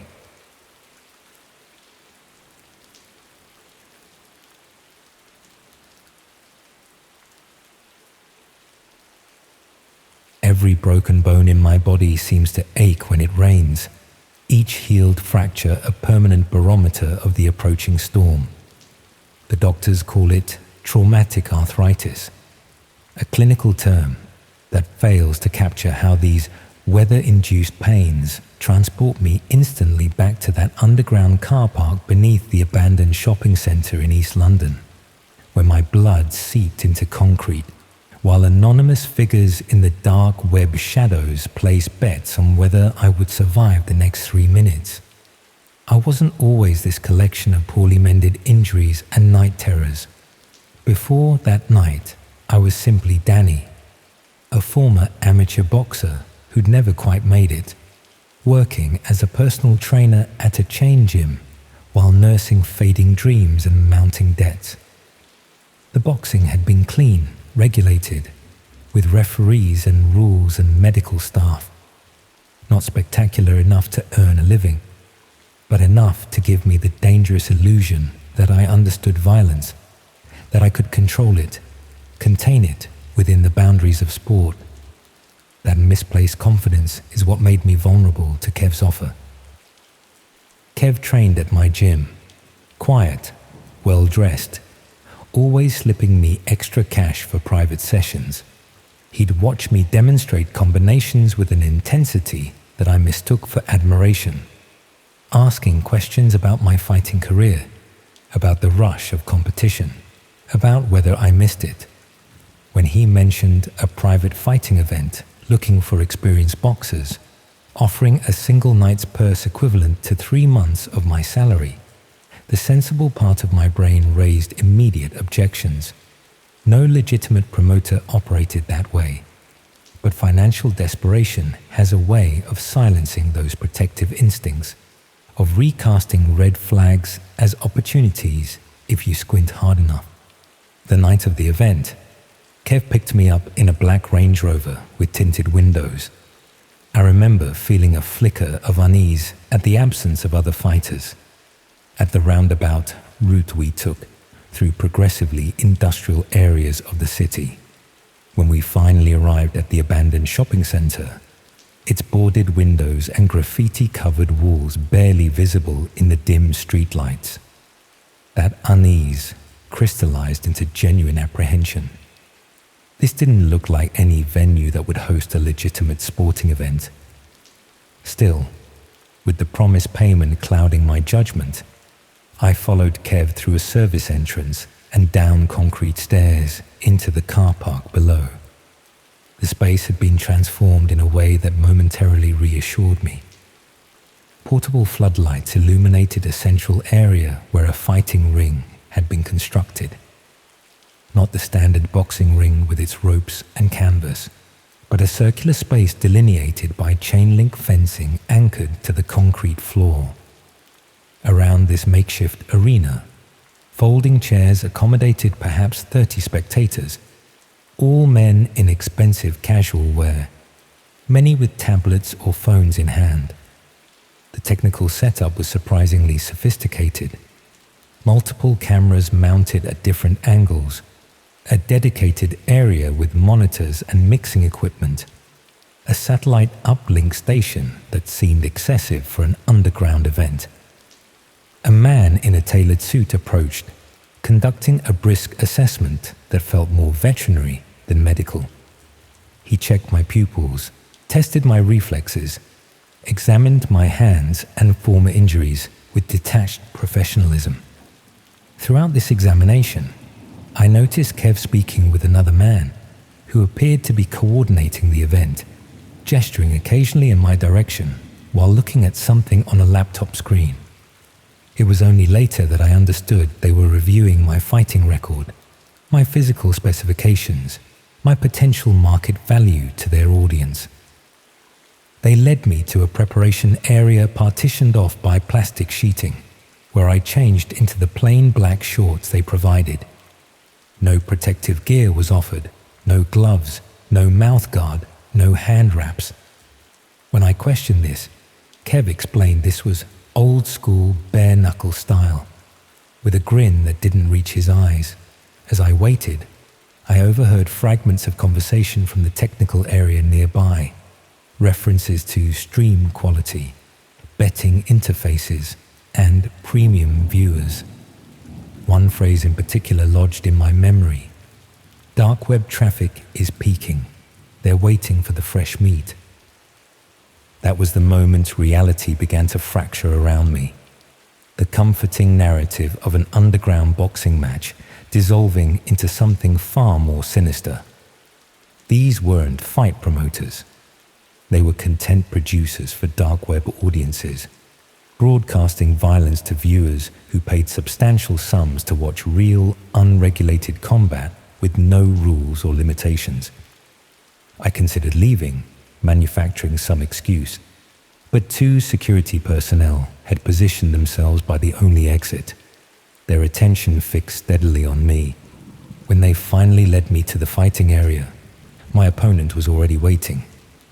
A man significantly larger than me, with crude prison tattoos and the blank-eyed look of someone for whom violence was not sport but survival. As we squared off, I noticed for the first time that the chain-link fencing enclosing us was padlocked from the outside. There would be no walking away, no throwing in the towel. The realization hit me with physical force. This wasn't a match. It was a trap. What followed exists in my memory as disconnected flashes rather than a coherent sequence. The first punches, landing with bare knuckles against unprotected flesh. The crowd's reaction, not the roaring enthusiasm of boxing fans, but something colder, more analytical, as they watched through the mediating screens of their devices. The coordinator periodically announcing figures that made no sense until I realized they were cryptocurrency amounts being bid by remote viewers. After the initial exchange left me reeling but still standing, Kev approached the fence, his expression no longer maintaining even the pretense of friendly concern. He explained, in calm, measured tones that seemed absurdly incongruous with the situation, that viewers were paying to see escalation. Either I could provide that escalation by fighting more aggressively, or they would introduce modifiers to make the content more engaging. The first modifier arrived moments later, a length of steel pipe thrown into the ring. When neither of us immediately reached for it, electrical currents surged through the metal fencing, a shocking demonstration that compliance wasn't optional. The increasingly frenzied instructions from the coordinator made the true nature of this event brutally clear. This wasn't sport or even entertainment in any conventional sense. It was the commodification of human suffering, packaged and streamed to dark web viewers who paid premium rates to watch authentic violence without simulation or restraint. I'd like to say I maintained some moral high ground, that I refused to participate in their grotesque spectacle. The truth is more complicated and shameful. When survival instinct overrides every other consideration, moral calculations become luxury. I fought, not for victory, but for survival, with a desperate ferocity I hadn't known I possessed. I used the pipe when necessary, inflicted damage I can't bring myself to describe in detail. The worst part wasn't the physical pain, but the sense of my humanity being stripped away with each forced escalation. My reduction from person to content, from subject to object. The turning point came when my opponent, already bleeding heavily from a head wound, stumbled against the fence directly beside one of the cameras. In the momentary confusion, he managed to damage the equipment, disrupting the stream. The coordinator's panicked reaction to this technical failure created a brief window, security personnel rushing to address the broadcast issue, attention diverted from maintaining control of the performers.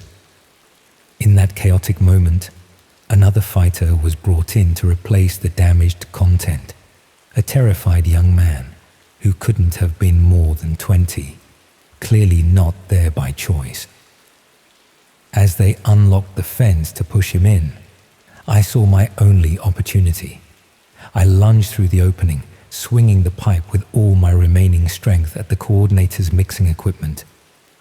The resulting electrical short circuit plunged sections of the car park into darkness, triggering a fire suppression system that created even more confusion. What followed was pure animalistic flight, scrambling through emergency exits, climbing perimeter fencing, running through unfamiliar industrial estates with no idea of direction beyond a way. Eventually, I found a night bus stop, boarded with blood-soaked clothes partially concealed under my jacket, and rode to the end of the line, expecting pursuit at every stop. The police, when I finally worked up the courage to approach them days later, were initially skeptical. My story sounded like paranoid fantasy or drug-induced delusion. The physical evidence was more convincing. Broken fingers, fractured ribs, defensive wounds inconsistent with any sanctioned fighting event. When they finally investigated the shopping center, they found only the most minimal evidence. Some abandoned technical equipment, traces of blood that included mine among other unidentified samples, and faint outlines where the fighting area had been established. The investigation stalled when digital forensics hit the sophisticated encryption and routing protocols used by the dark web broadcasters. The few arrests made were low-level players, security personnel and site preparers with no knowledge of the wider operation. Kev vanished completely, his identity at the gym proven false, his social media presence wiped, his connection to the fighting ring untraceable beyond my testimony. 3 years later, I still receive anonymous messages occasionally, links to encrypted dark websites where they claim footage of my performance, continues to circulate as premium content, alongside offers for a rematch with substantially improved payment. Each message concludes with details about my current location that prove the sender has me under observation. I've moved cities twice, changed my name, abandoned social media, but the messages still find me. Sometimes, in moments of paranoia, I wonder if the entire experience was a selection process, if my escape was part of their evaluation, identifying fighters with the proper combination of skill and survival instinct for more lucrative events. I wonder how many others received similar offers, how many disappeared into that underground economy of violence. How many faces on missing persons posters represent dark web content that continues generating revenue long after the person has been consumed by the insatiable appetite for authentic suffering? The most disturbing realization isn't that such operations exist in the shadows of the internet, but how easily ordinary people can be drawn into them through financial desperation, through misplaced confidence, through the fundamental human error of believing ourselves exempt from becoming commodities in a market that trades in pain. Every fighting gym I pass, every underground car park I hurry through, every expensive black vehicle with tinted windows, each carries the echo of that night when I discovered how thin the membrane truly is between the world we acknowledge and the dark web marketplace that thrives beneath its surface.